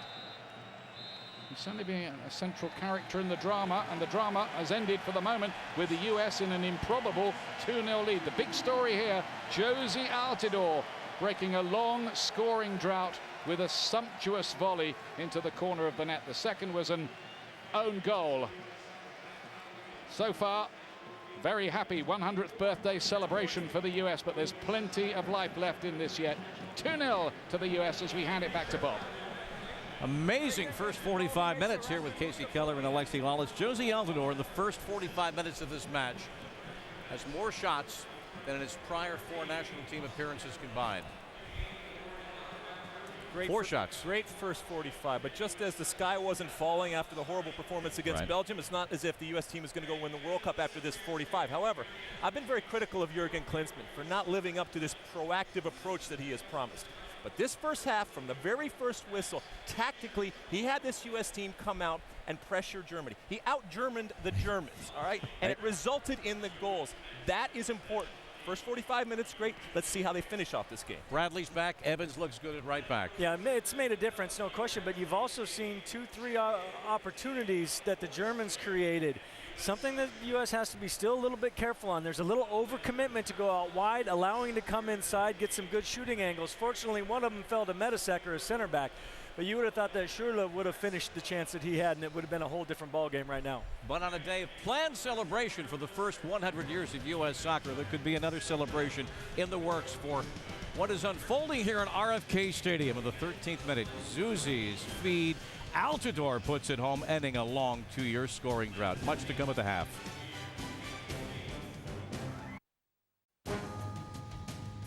All of Toronto, perhaps all of Canada, are abuzz at the prospect of this international friendly. The Canadian women's national team taking on their United States counterparts at BMO Field here in Toronto, where they have been talking about the 3 R's, Julie. The rivalry, the rematch, and revenge. Those wounds still very open from 10 months ago in that Olympic semifinal. Still very raw. Yeah. Everywhere you go around Toronto, they're talking about it. They're talking about the referee. Canada thinks that was a game that was stolen from them, and they're right to go on and march for the gold medal in the Olympics. So this is a chance to make the wrong right. And you can see it in their eyes. Every time the Canadians talk about it, there is fire and passion to take on the United States again. And whenever these two countries meet, you have to talk about two of the leading scorers in the history of the international women's game, both of them chasing Mia Hamm's record, Julie. Yeah, Abby just 3 goals short of Mia Hamm, and a record I honestly did not think would be broken when Abby broke her leg back in 2008. And then Sinclair, when you look at her only 10 goals behind Abby, she's done it without the supporting cast that Mia and Abby had around them. So that is tremendous, and her 195 games to be at almost 150 goals. And Abby Wambach trying to get a goal on her birthday as well. This is a game that sold out in a little over an hour. Capacity crowd here at BMO Field to see the rematch 10 months on between Canada and the United States. Should be a great one. Hope you could join us. 4:30 Eastern is the time over on ESPN News.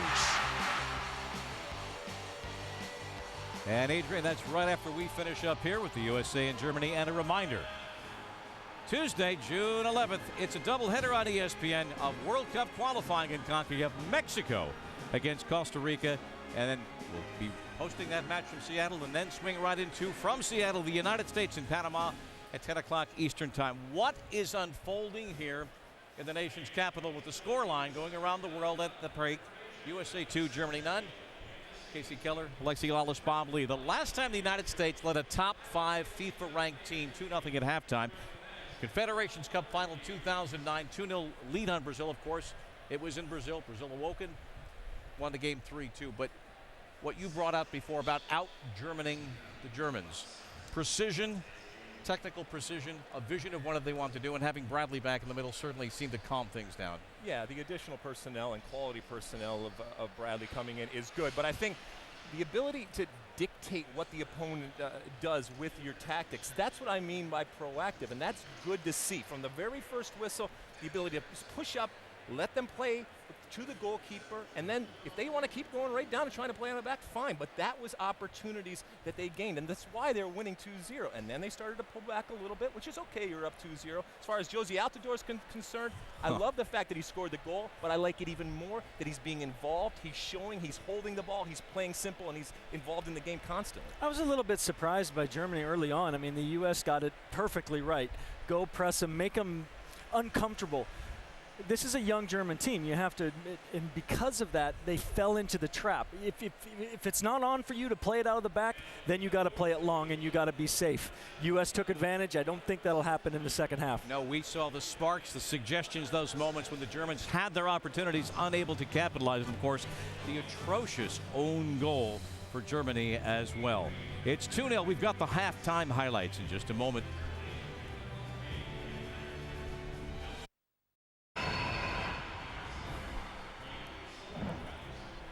Here in the nation's capital, 22nd time the U.S. men's national team has played at RFK Stadium. They come in all colors and coiffs to watch their team, and their team right now, the United States team, leading Germany 2-0. Graham Zusi got the assist. Josie Altidore, First goal in the run of play for the USA since June of 2011, and he had 31 goals for his Dutch side this year. World-class first touch goal there. And the way he just pulled off the defender here, Graham Zusi picking him out. Oh, nice and wide, doesn't think about it. Very smooth. That's what you want to see from Josie. Casey, what the devil happened here? Well, this is probably one of those situations where as a team, you have to understand where the pressure's at and that you can't do necessarily what you want to do. As a goalkeeper, it starts with your goal kick. You see everybody marked, clear the ball up the field. It was one of those nightmarish slow motion, I can't get to it in time. Yeah, look, it happens to all of us. You play enough games, you're going to make a big mistake, but not exactly what the kid wanted to do in one of his first games for Germany to really try to impress. I hate to see a fellow goalkeeper go through that kind of stuff, but it cost him a spot in Brazil, possibly. But when you are in charge, when the ball is in your hand, you have the goal kick. You need to be experienced enough to say to your defenders, you know what, guys, you're marked. Step up. I'm going to hit this long, and we're going to get in behind it and win the second ball. We talked about the puzzle of Josie Altidore, so good in the Dutch First Division, struggling to score for the U.S. Maybe that puzzle has that last piece put into place today, engaged from the get. Yeah, when we saw Josie start out this game, it wasn't that Josie wasn't scoring. He wasn't even showing up in opportunities to score. And right from the beginning of this game, from the first whistle, Josie looked to be involved. You check it out. Just a couple of minutes in. Nice ball over the top. He gets a touch. Okay, not a great shot, but he's dangerous. Now the German defenders are worried about it. Corner kicks, set pieces, absolutely no problem. Get his head on the ball. And then obviously the goal that we all talk about, but look how cool he is. Up against Mertesacker, he goes to the near post. Mertesacker bites. Josie pulls off him. He's very excited, as he should be. Relieved. Great for the U.S. A lot of scrutiny internally for him from the coaching staff. Pressure. Taylor talked about, and he would know as a forward, the weight falling off his shoulders. But this has been an ongoing thing, and maybe that's the moment where the worm is turned. Well, you would think so. I mean, strikers gain in confidence when they score goals. But, you know, Josie scored lots of goals this year. He just needs to consistently do it for the national team. And also at the same time, you know, be that person that holds the ball up. Be a person that helps other people into the game, and that will get you more into the game. And he has shown that today. Active every facet of the game, off the ball. And, of course, Brad Evans getting it done at right back in his start, as Jurgen says, throwing his players into the cold water. Well, so far, they're more than treading water against the Germans. Everybody, congratulations to everyone at U.S. Soccer on celebrating your 100th year. We know soccer has long been a sport of the world, but what you've done in recent decades to get more Americans excited about soccer is extraordinary. We hosted the 1994 and 1999 World Cups. The women's national team has dominated on the world stage, earning more Olympic gold medals and World Cup titles combined than any other nation. The men have been on a steady rise, proving themselves in recent Gold Cups, winning a World Cup group for the first time in 80 years, and beating Mexico in their own house for the first time in 75 years. And next year, Americans of every age and every background will gather in streets and parks and pubs once again to cheer them on in the 2014 World Cup in Brazil.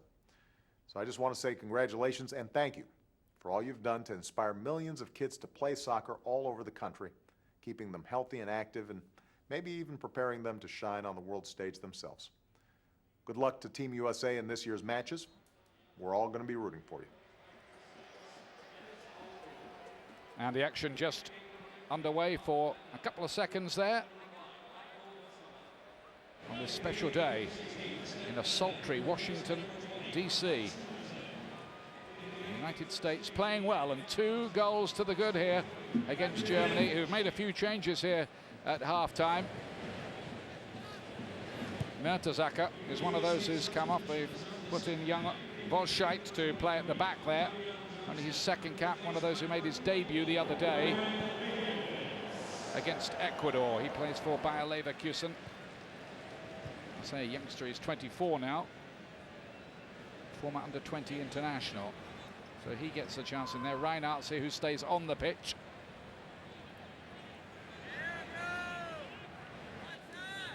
Klose and Podolski are still both out there as well, I've noticed. Yeah, but Podolski's dropped into center midfield. Max Cruz, the young kid, has now moved up front with Klose. Draxler now playing wide on the left-hand side and getting an early crossing, which DeMarcus Beasley is happy to put it away for a corner. That gives us a chance to call in Monica Gonzalez, who has news of a U.S. substitution. Thanks, Thanks, Ian. Well, I talked to Jurgen Klinsmann. He said Fabian Johnson is out with a little bit of a hamstring pull, so that's why Brad Davis is in. He said no special instructions for Brad Davis. He knows what to do. And he also said the first 10 minutes he wants him to be very careful. It's going to be a mind game out there. Ian? Thank you, Monica. Here comes the cross. I think Germany definitely want to do something about this. They don't want to be going home on the back of what would be a demoralizing defeat for them. That was Javedes coming forward. But remember yesterday in training in the 11v11, Fabian Johnson pulled up a little lame at the end of that. Now you have concern for him for Jamaica on June 7th. Well, if it is a hamstring, I don't think he's going to make it, is he? Unless it's only precautionary that they've taken him off. That's usually a longer job, isn't it, Taylor? Yeah, but your eyes saw that yesterday in training. Well, he started today, didn't he? So we took it that it wasn't much. So maybe it was something that was aggravated in the first half. We may find out a little more about that a little later on, but that does put a question mark against Fabian Johnson for the World Cup qualifier at Jamaica on Friday.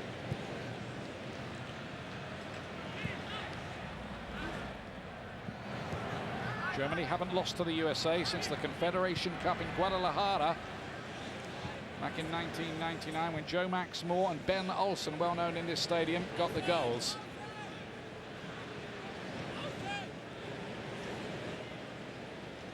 They've had their chances already in this game. Schürrle. I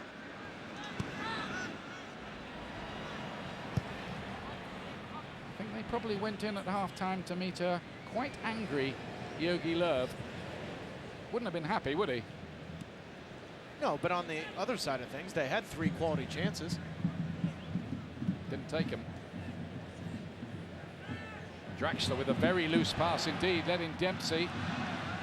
Was he fouled? He stays down, Dempsey. The referee says play on. Better keep an eye on that one. Of course, every player that goes down will be a concern to Jurgen Klinsmann this close to the big games.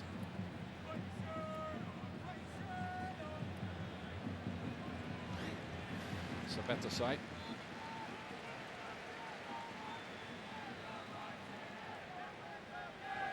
Just collided with Volscheit, didn't he?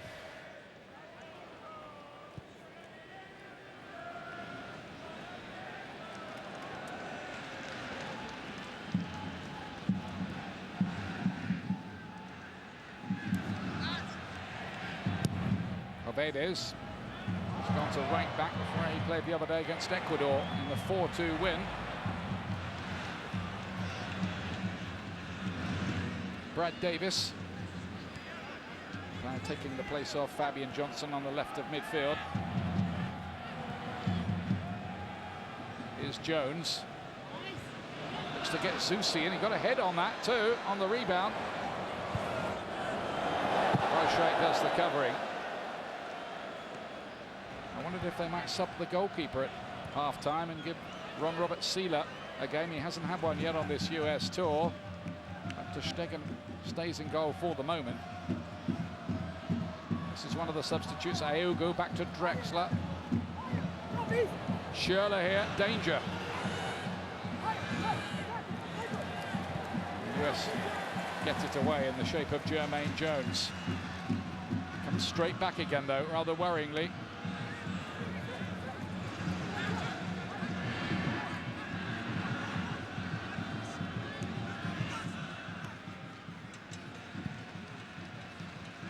Chelsea have been looking at Schürrle for a long, long time. It's only now that they seem very close to actually making the deal happen. Here's Podolski, as you say, playing very deep. This is Kruse. Good pacey run, stands it up towards the back post, and Beasley is there. Really good work there by Kruse, who took the eye in his debut against Ecuador the other day. An addition to the squad. He plays for Freiburg and is about to be transferred to Borussia Mönchengladbach on a 4-year deal. Took the eye with that run.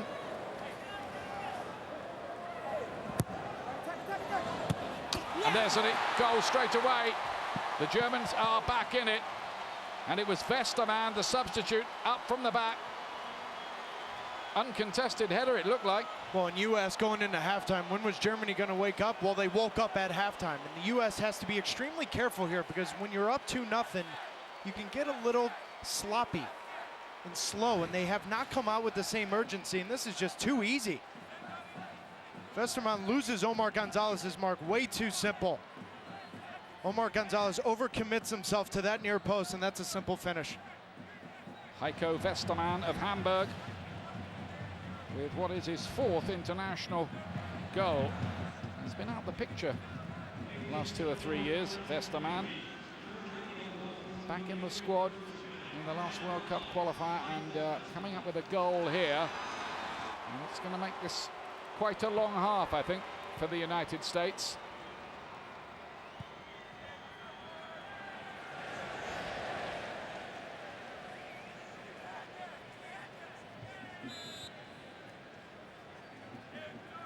(2-1) feels a whole lot different, doesn't it?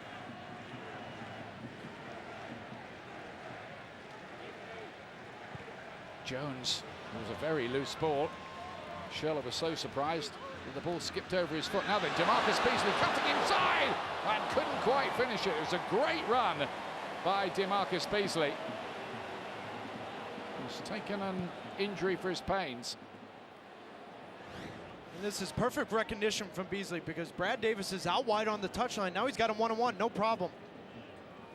If you're going to push forward as an outside back, make sure you commit yourself to getting a chance. And there was a late push right there to the head. Yeah, by Javedes after the ball had gone.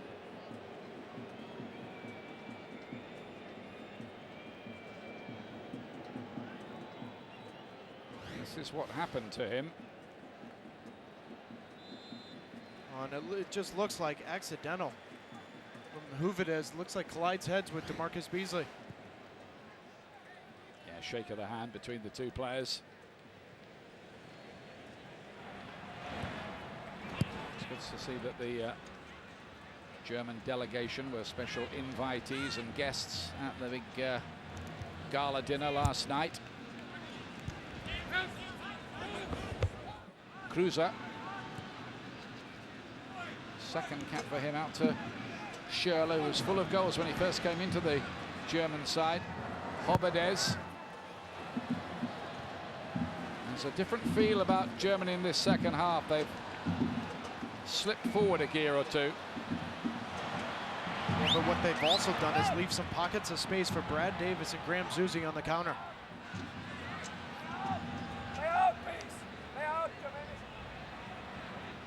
They were asked to put the ball out of play because there is an injury to Jermaine Jones, holding his neck.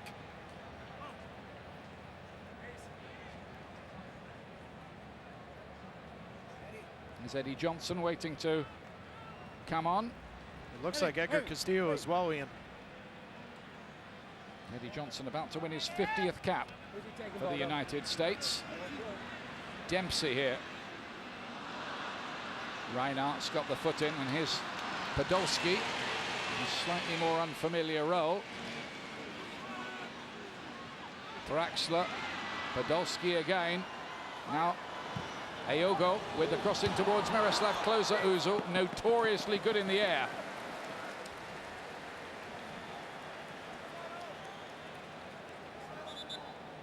US substitutions about to happen here.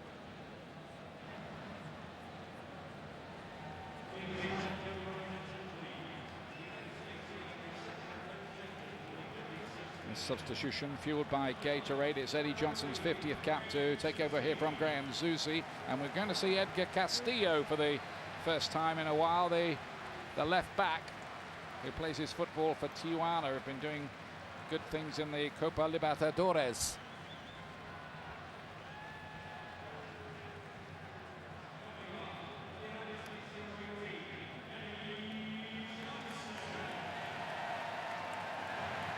Johnson will go and play on the right-hand side where Zusi was playing. He's got good memories of this stadium. He scored the USA's first hat-trick here, 3 in 25 minutes against Panama, all of 9 years ago now. Beasley, poor clearance to Schürrle. Johnson with the recovery work, which was needed. It was a panicky piece of play, that really, by Matt Beasley.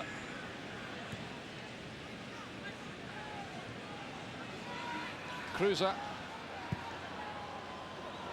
towards Miroslav Klose. You've seen it so many times in the World Cup, how good he is in the air, and he only needs 2 goals at the next World Cup finals, if selected, to become the leading World Cup marksman of all time, ahead of Brazilian Ronaldo. He has scored 4 goals in more than 3 or more World Cups. Yep. Only player to do so. 5, 5, and then 4 at the last one. insane. Yeah, it's great stuff. Johnson slipped in behind there. It was Westerman who got it away. Aogo. I think Jürgi Löw meant business with his halftime team talk and his changes as well. Well, I think a big part of that is Podolski dropping deeper into the midfield. Now he's a threat to shoot from distance, and it's opened up Bradley and Jones coming out. It's opened up some space up front for Germany. I think the US might do well to hold on to this, Taylor. Yeah, they've come out a little flat in this second half. It's a big examination now.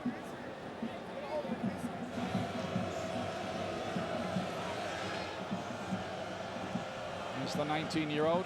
Julian Draxler with the corner kick for Germany. Abedes was up there, comes out to Cruiser. He couldn't find Podolski. Now the break's on. They need some support. Brad Davis found a decent ball, didn't he? It's Edgar Castillo's first involvement. There weren't too many options for him, really.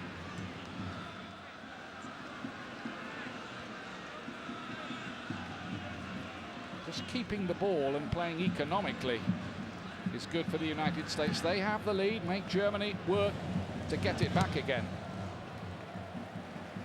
Yeah, possession's one thing, though, Ian, but on the other hand, you're defending a corner there. You've got 3v3 on the counter. At times, you have to pick your poison and take that chance on the counter there. For U.S. had a break. Eddie Johnson was wide open.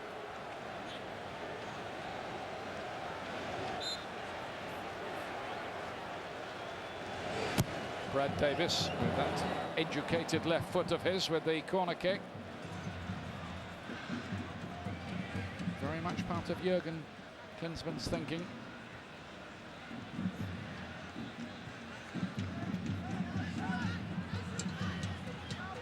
Castillo.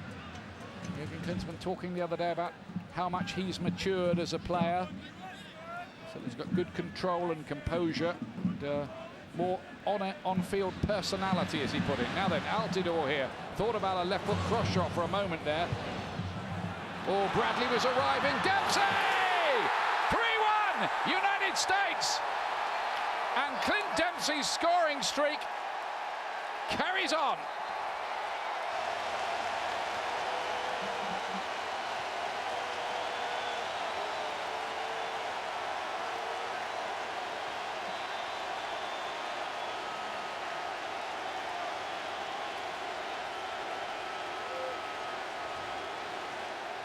Klinsmann has talked about getting a complete performance from Jozy Altidore. This is the perfect example of that. Jozy Altidore doesn't score this goal, but he's a threat offensively. Has control, drops the back line, picks up his head, and finds Clint Dempsey. Your job as a center forward is to keep that center back on his toes. Jozy does that great first touch, but now it's the understanding, the calmness. Pick up your head and find the runner. Simple finish for Clint Dempsey. That goal is all Jozy Altidore. Goal and an assist for Altidore. 4 in the last 5 games for Clint Dempsey, who now has 12 goals in 19 appearances in the Jurgen Klinsmann era. Nobody else has more than 3. And he now is level with Eric Wijnaldum on 34 US goals, number 2 all time behind Landon Donovan.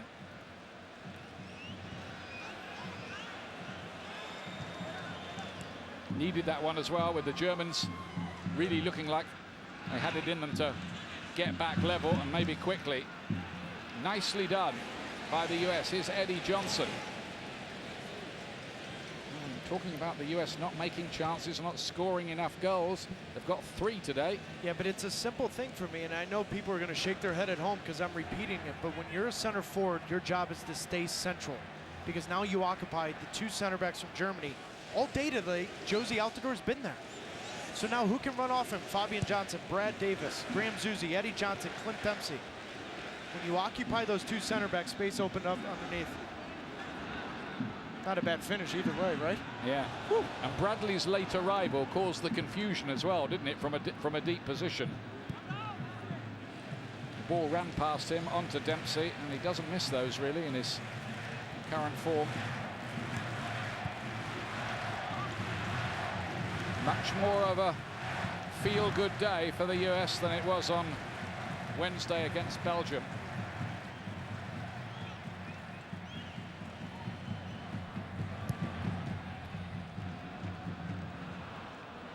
Borchait will get it back. There's one or two inexperienced players out there for Germany. And one or two who are very experienced, like this fellow Lukas Podolski, who played Schürrle into trouble there, really, didn't he? And now has to get back.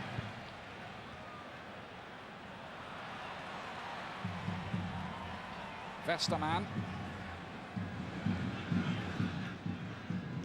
Schürrle again. Quite a few of these players on the bench in the last World Cup qualifying game, which the Germans played against Kazakhstan.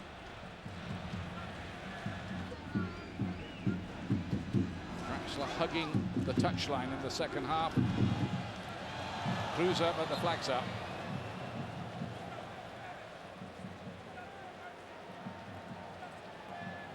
Germany have scored at least 2 in 21 of their last 25 competitive internationals, which is an astonishing record.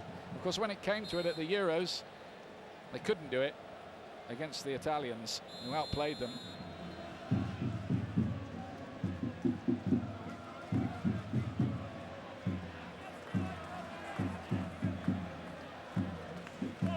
United States 3, Germany 1. Altidore is having a fine day. Back to Eddie Johnson.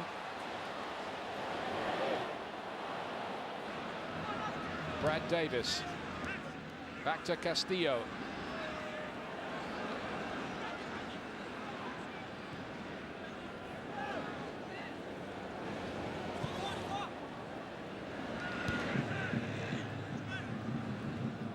Jones to Dempsey. Not much pressure on the ball from the Germans. US doing what they like, and Dempsey, oh! It is a picture goal from the skipper. The United States are in a kind of dreamland here. 4 goals against Germany.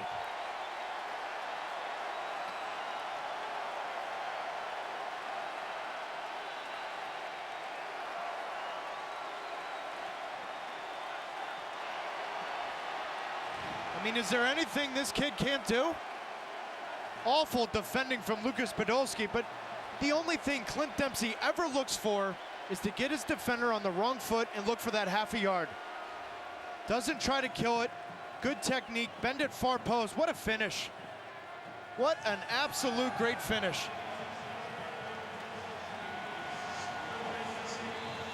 Well, there'll always be people who will say it's a friendly, it doesn't matter.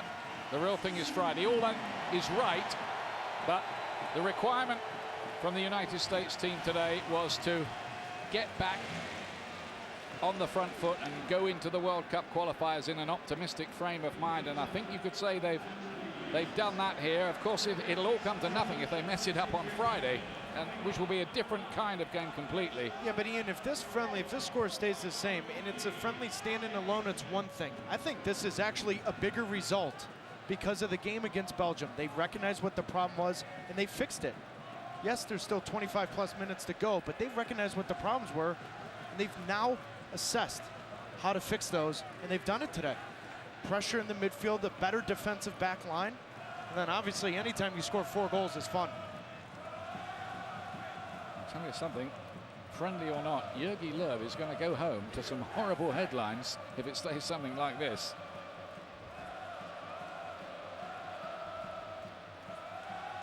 But you're exactly right, Ian, and we were talking about it yesterday at lunch, is that you see the Costa Rica-Mexico result, then you see the Belgium, and there's just so much 0 to 100 with how you feel as a fan. The reality is June 7th is the big game.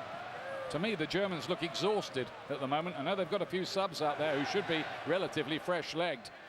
But on that Dempsey goal, I mean, you're talking about pressure on the ball from the United States. There was nothing from the Germans at all. They stood and watched him do it, basically.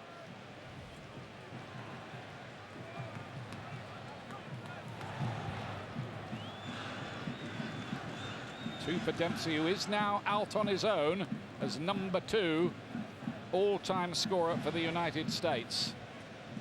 Who's number 1? Landon Donovan, of course. You knew that. Being mischievous again. He's offside here, Eddie Johnson.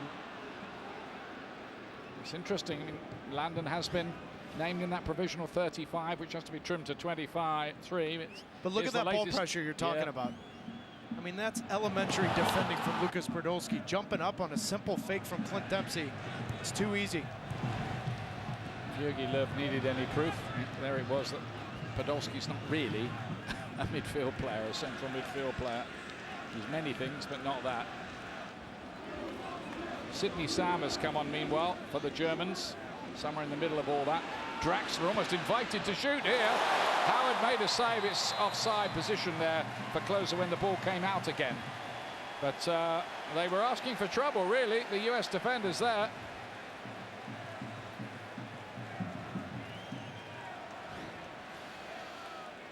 Draxler is something special, 19 years old, and you see exactly why Schalke put that $70 million buyout into his clause. The youngest German to ever score in the Champions League. He's got something.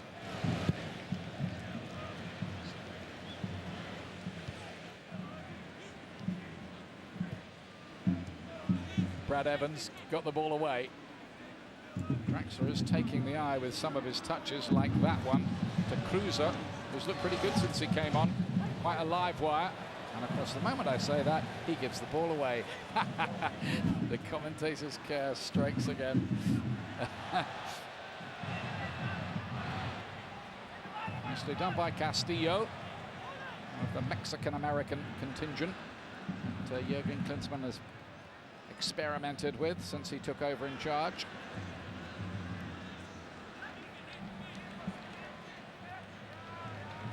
Only the second time in the Klinsmann era that the US have scored this many goals. The other time was the 5 they got against Scotland a year ago.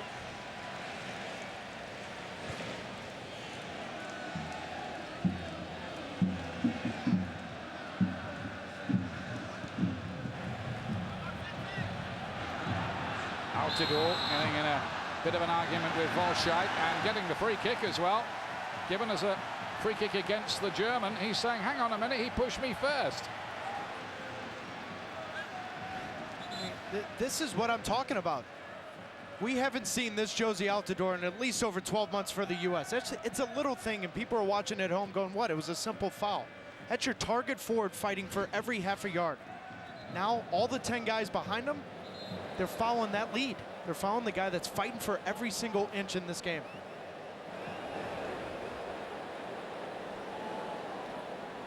Talk about a week being a long time in politics. 4 days seems to be quite a long time in football, doesn't it? It's unbelievable. It's a high line from Germany. Clint Dempsey loves to be that second runner right in front of the goalkeeper. Brad Davis to play it in. Volscheid it was who got it away this time.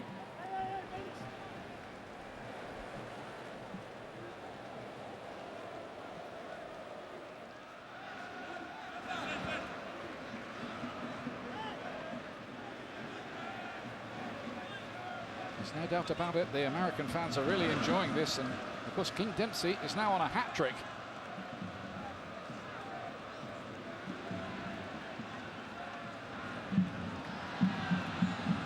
Remember, it's Jamaica away on Friday, and then 4 days later Panama come to Seattle, and a week after that Honduras in Salt Lake City. 7 points. That's what they need to get. Sounds easy when you say it like that, but it'll be hard work out there. The games have been tight in that group. Yeah, but U.S. in those home World Cup qualifiers, 21-0-2 in their last 23. Yeah. Certainly in a good role. Good ball by Jermaine Jones. Eddie Johnson with the freedom of Washington by the look of it. And it's a poor ball that time by Altidore, but he is having a very good game here and restating his case in some style.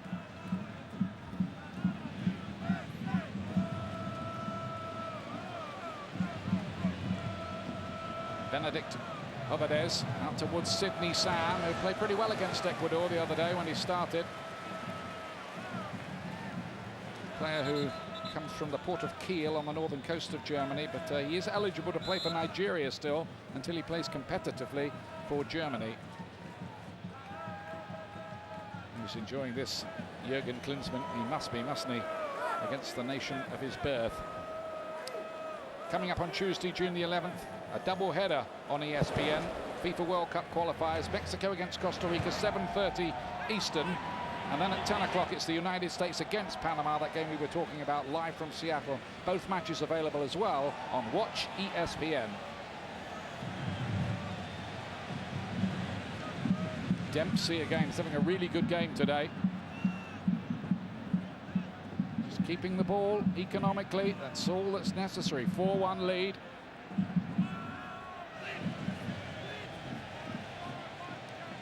Can almost afford to take the view now, save a bit for Friday. Of course. Yeah. Now this turns into a training game. A little bit of possession, 2-touch, and knock it around. And to that end, no wonder whether Jurgen Klinsmann is starting to think maybe I should take one or two of the key players off and wrap them in cotton wool now. I think he started that already with Graham Zusi and DeMarcus Beasley coming off. That's hit the referee that time and controlled it beautifully for King That's Dempsey. a good first touch. Yeah, killed it. Here's Eddie Johnson. Can he mark his 50th cap with a goal? Brad Davis with a nice layback. It's Dempsey again. Oh, he really fancies it today. He really does.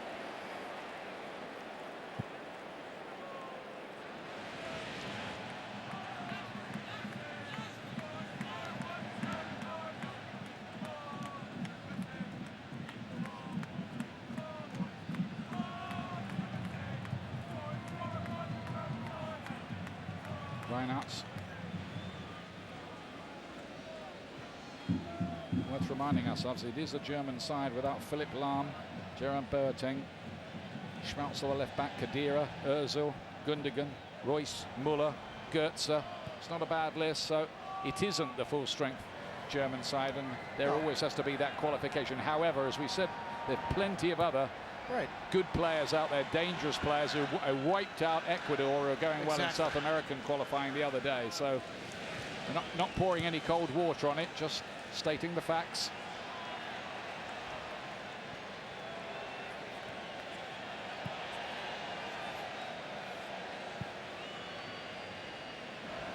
Sam.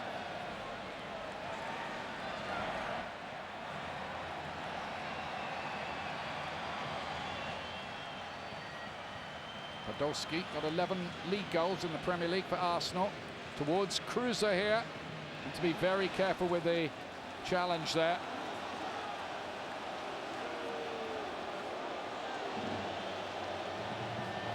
There were question marks coming into this game about Brad Evans at right back, but he's done a wonderful job of supporting his two center backs and covering their spaces. Right there, Omar Gonzalez is beat over the top. Brad Evans reads it very well.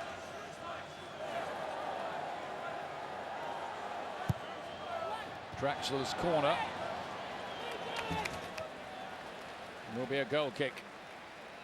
Brad Evans, he was auditioning for the right back role. How's he done, Taylor? He's done phenomenal, and particularly because he's been very proactive defensively. He's not waiting for the play to come in. He's been there. And every single time his two center backs have gotten beat a little bit, he's been there to answer their call. And I love his understanding of how to defend the overlap. It's very difficult to move from the midfield to outside back, and he's done a wonderful job of dealing with those outside runs. Remember Steve Cherundolo, very much the first choice right back, still working his way back and won't be involved in these June games, but has to be very much part of the equation still. Well, and it goes back to that argument, Ian, in friendlies, how do you get answers if you don't play them? How many times did Jurgen say that yesterday? Well, exactly. Steve Cherundolo scored, didn't he, the last time the two nations met in Dortmund, and you were involved that day, Taylor. Yeah, I tackled Oliver Kahn. So Stevie got his first goal. Neither of you still got a lost touch, 4-1, by the way. shot went in, yeah. Thanks for bringing that up.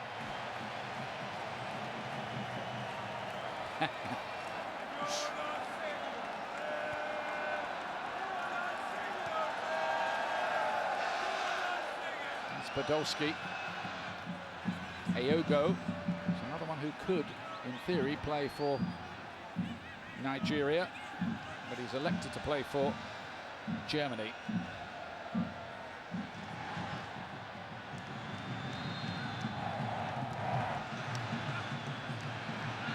Cruiser to Sam. A little jink from him. I think when they look back on this US tour, this fella Cruiser might be one of those who comes out as one of the big pluses. I think they liked his performance in Ecuador, and they're liking what they're probably seeing here as well. He's looked lively since he came on. That's his effort there, just curling off the target. Right on cue. We saw this against Ecuador, though. He has a very good understanding as a center forward of just having a quick turn and hit. You're only 20 yards from goal. All you need is that half a yard, and he does a wonderful job of setting himself up. Just misses.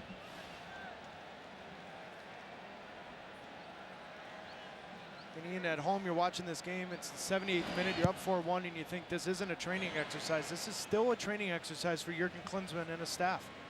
You can now watch the current 11 guys on the field, how they deal with the lead. Can they defend? It's very important they don't give up a second goal from Germany. Draxler. I think he's done enough today for us all to see what the fuss is about. He's obviously got loads and loads of ability, but it's a hard team to get into, the German side. Working this nicely around the edge of the box. Oh, and it's beautifully hit. That's 4-2, and it's Cruiser right on cue. Great hit from him. It's his first goal for Germany. Tim Howard could hardly smell it. Well, and we saw these runs Cruiser made against Ecuador, and he's just very good of running underneath that center forward. Finding the spaces you see close to occupy the two center backs, and he just does a wonderful job, but there's no ball pressure there. It's an easy turn. Omar Gonzalez nowhere, and that is a perfect technique strike right there. Tim Howard is going to watch the replay and want that near post back on this one. Good strike, good feeling for him. Max Kruse, his first goal for Germany and only his second cap. Good signing for Borussia Mönchengladbach from Freiburg, who did ever so well this season and have made the Europa League for next campaign. Thanks in no small part. Miroslav Klose's coming off. He's not going to break Gerd Muller's record today. Not seen an awful lot of him.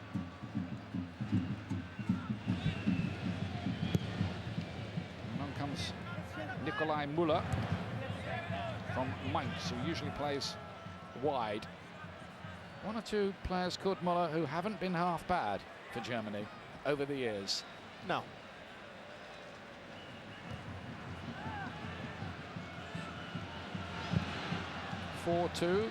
Germany just pushed the door open a little. It's very late, only 10 minutes or so left. Now Volscheit is in some trouble again and protests his innocence again. Who, me?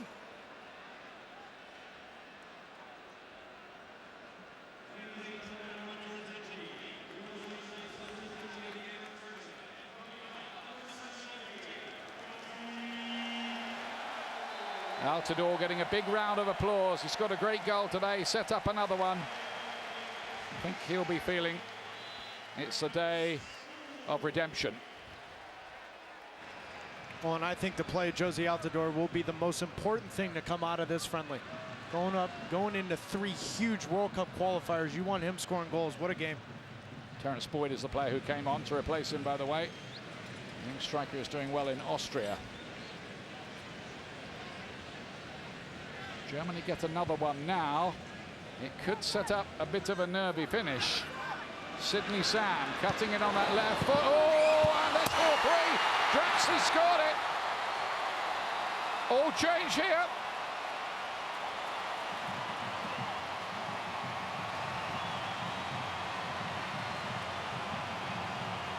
That's his first goal for Germany as well. Oh, and this will drive any coach crazy. You're up 4-1. It's little things defending. We saw Cruse's goal. That's not good enough from Omar Gonzalez. But this shot from Sidney Sam, there's a rebound. ball watch, and Draxler wide open coming in. That's a simple finish, and now we got a ball game. Well, the neutrals here don't want their money back. The problem is there aren't that many neutrals around. And for the second time in 4 days, the United States have conceded 3 at home. Just takes the gloss off it a bit, and what's happening here? Here's Sam, very much involved, cuts it back across the face of goal. Oh, and Havedes nearly turned it in after Podolski's effort. The United States rocking and reeling about. They're on the ropes now. right now, Ian. And part of that is the rhythm is taken out of the game with multiple subs, but still. Still the same central defenders, still the same right back. Changed the left back. Bradley's still out there. Jermaine Jones is still out there.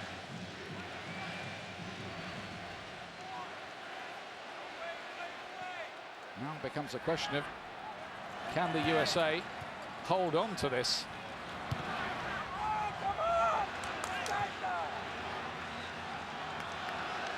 I think Germany feel they might be able to play the get out of jail card here, you know. They were involved in an amazing World Cup qualifier earlier on in the campaign. The only game they haven't won was against Sweden. They led 4-0 and the game ended 4-4. Astonishing match. Germany themselves have come back from 4-1 down here in the last few moments.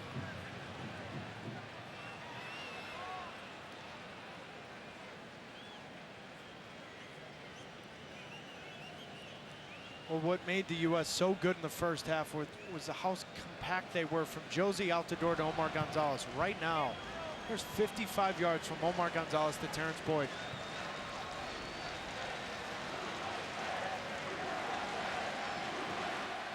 And he'll go forward. Podolski round the corner, none too convincing. It's a good piece of play that by Brad Evans. Good day for him so far.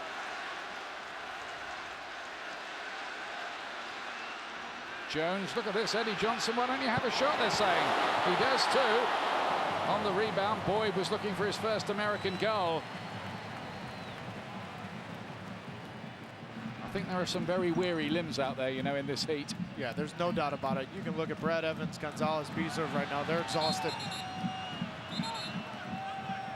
But on the other hand, June 7th, it's not going to be that chilly in Jamaica, and so it's still a good test.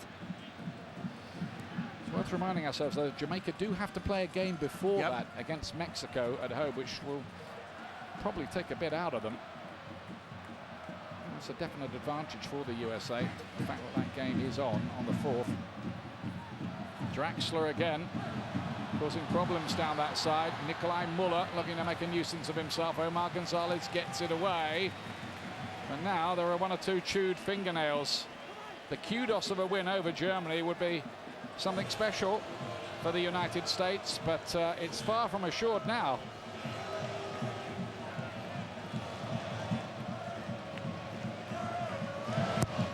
Draxler takes it. Howard punched away only to the lively Sydney Sam.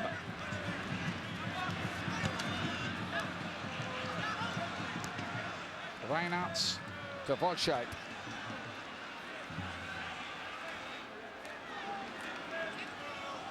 Draxler coming inside. He wants another one. They've got to close him down there. They can't just let him line up a shot. So many in there and away by Castillo in the nick of time. But you'd have to say Germany at the moment look like scoring with every attack.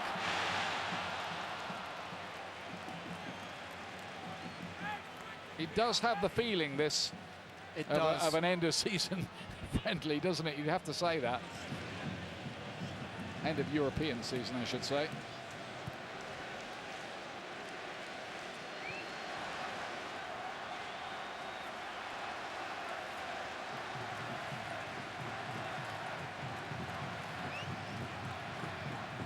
Podolski towards Sam. He's giving Castillo a fair bit of problems. He's very fleet-footed. He goes past him like he wasn't there and gets the shot wrong.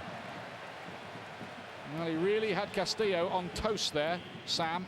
Well, and Castillo's looking at Jermaine Jones and Matt Beasley for support here, but that's all on Castillo. That is the second or third time in a row that it's been very easy for Sam to get by him.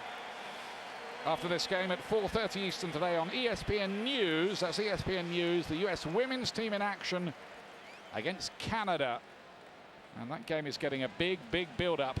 Of course, one player who won't be in the lineup is Hope Solo, the famed goalkeeper who's coming back from injury and was at that big gala dinner we've been telling you about last night.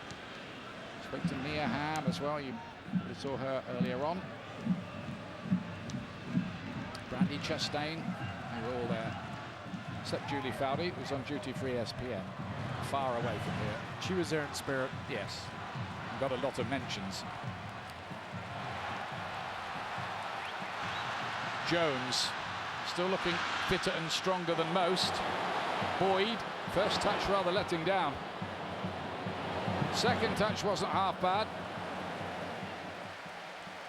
Will be a corner kick, and that'll allow the United States a little respite, and they'll take their time over this and maybe just check that the ball is still round and that the grass is still growing before taking it. Well, so much so that Beasler, Omar Gonzalez, Michael Bradley, Edgar Castillo, no one's going forward. I can't believe they're not going to take a short one here, really. Well, Jurgen's standing up here asking for Edgar Castillo to slide over. I was going to say. I don't think so. No, they're going to keep the ball in play. Germany can get that, maybe. Oh, Jermaine Jones header tipped over by ter Stegen. Well, that's why they didn't take a short corner. I just feel that Brad Davis's left foot is going to be huge in World Cup qualifying, whether it's off the bench or from the beginning. He's so dangerous on set pieces. There's another delivery from him. Dempsey was attacking, but now the Germans do have it. They're running out of time if they want to claw this back. That is such a good play from Jermaine Jones, though, Ian. Just to break it all up. Well, Jermaine Jones challenges the head ball inside the 18, and then he's right there to clean the play up. Huge play. I'm told there will be 2 minutes of added time at the end. It has been a bit of a thriller here. Hope you're enjoying it at home. Remember, the United States don't have a win against Germany since 1999. The Germans have won the last 3 meetings. Podolski deflected, could have gone anywhere.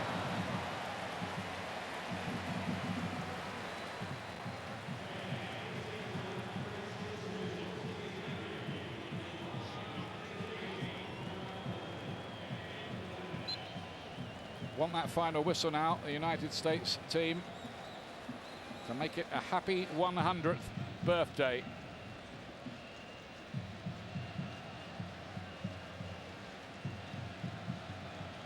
Nobody wants their money back here. Why do you? Nobody. 7 goals. US 4-3 to the good. Germany running out of time, but here's Aogo to play it in. The dangerous Cruiser's in there. Nikolai Muller goes down in the box. Oh, and there's a volley straight at Howard. They think that's a penalty. The Germans are appealing, and for a moment I wondered if that was going to be given. The game is very, very stretched. Terrence Boyd. But that is inexperience right there. And Clint Dempsey's telling him right now. Terrence Boyd, that ball needs to go to the corner to waste time.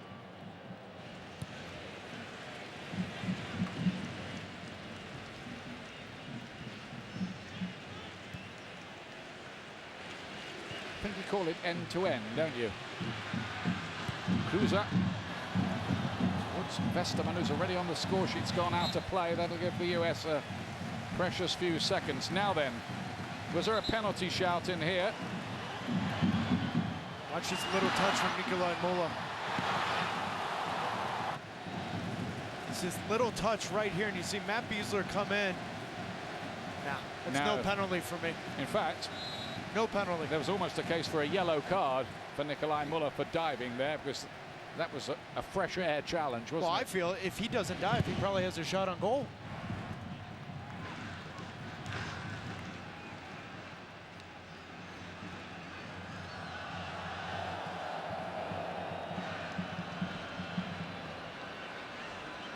If it happens, this will be only the third time that the US have beaten a top 2 ranked team with FIFA. Brazil in '98, Spain at the Confederations Cup in 2009. But the win isn't secure yet. Hovedes plays it in there. Now they've got the chance to get it out of harm's way. Brad Evans does that.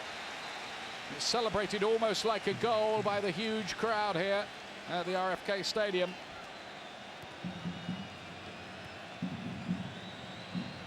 Nearly time for that final whistle. One last chance maybe towards Veston, and Howard can take that, and that might be that. That should be it.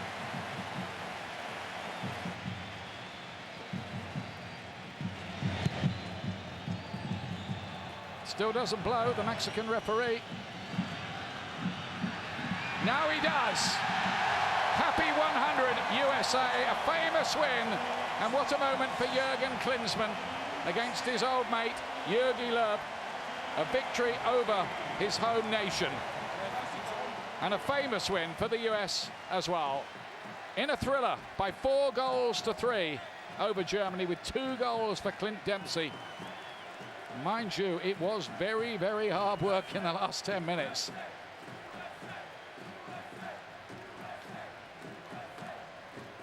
Your verdict, quickly, Taylor. We talked about morale, and they got a result. 4-3, yeah, there are a couple concerns, but it's all about June 7th in Jamaica, and they're now going there with morale in the right spot. So there it is, a 7-goal seesaw game here. Lots and lots to talk about with Alexi Lalas and Casey Keller and Bob Lee. How's your hearts, fellas?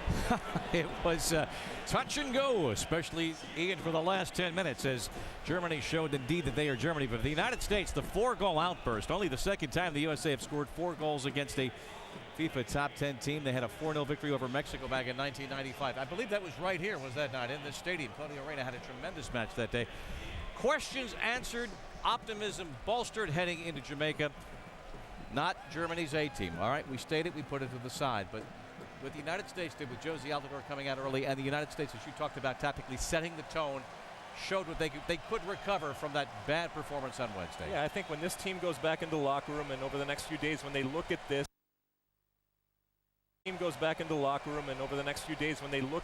obviously looking ahead to the qualifier, they're going to say a couple things. Number one, the confidence to dictate specific tactical strategies. That's important. They went out there, they high pressured, they made Germany play in a certain way. That's important, not just because it's Germany, but the ability to go out there and have that confidence to do that. The tandem of Bradley and Jones in the middle, you cannot overstate how important they are to this team. And thirdly, to have Josie Altidore have a good game, because yes, you want him scoring, but the reality is there is nobody else. All right, there is no cavalry coming when it comes to a guy up top. You want Josie Altidore playing well and being involved in the game coming up in these qualifiers, and this is a great game to have him do that leading into next week. Well, you take it as a huge positive, but there's still little issues that they have to address.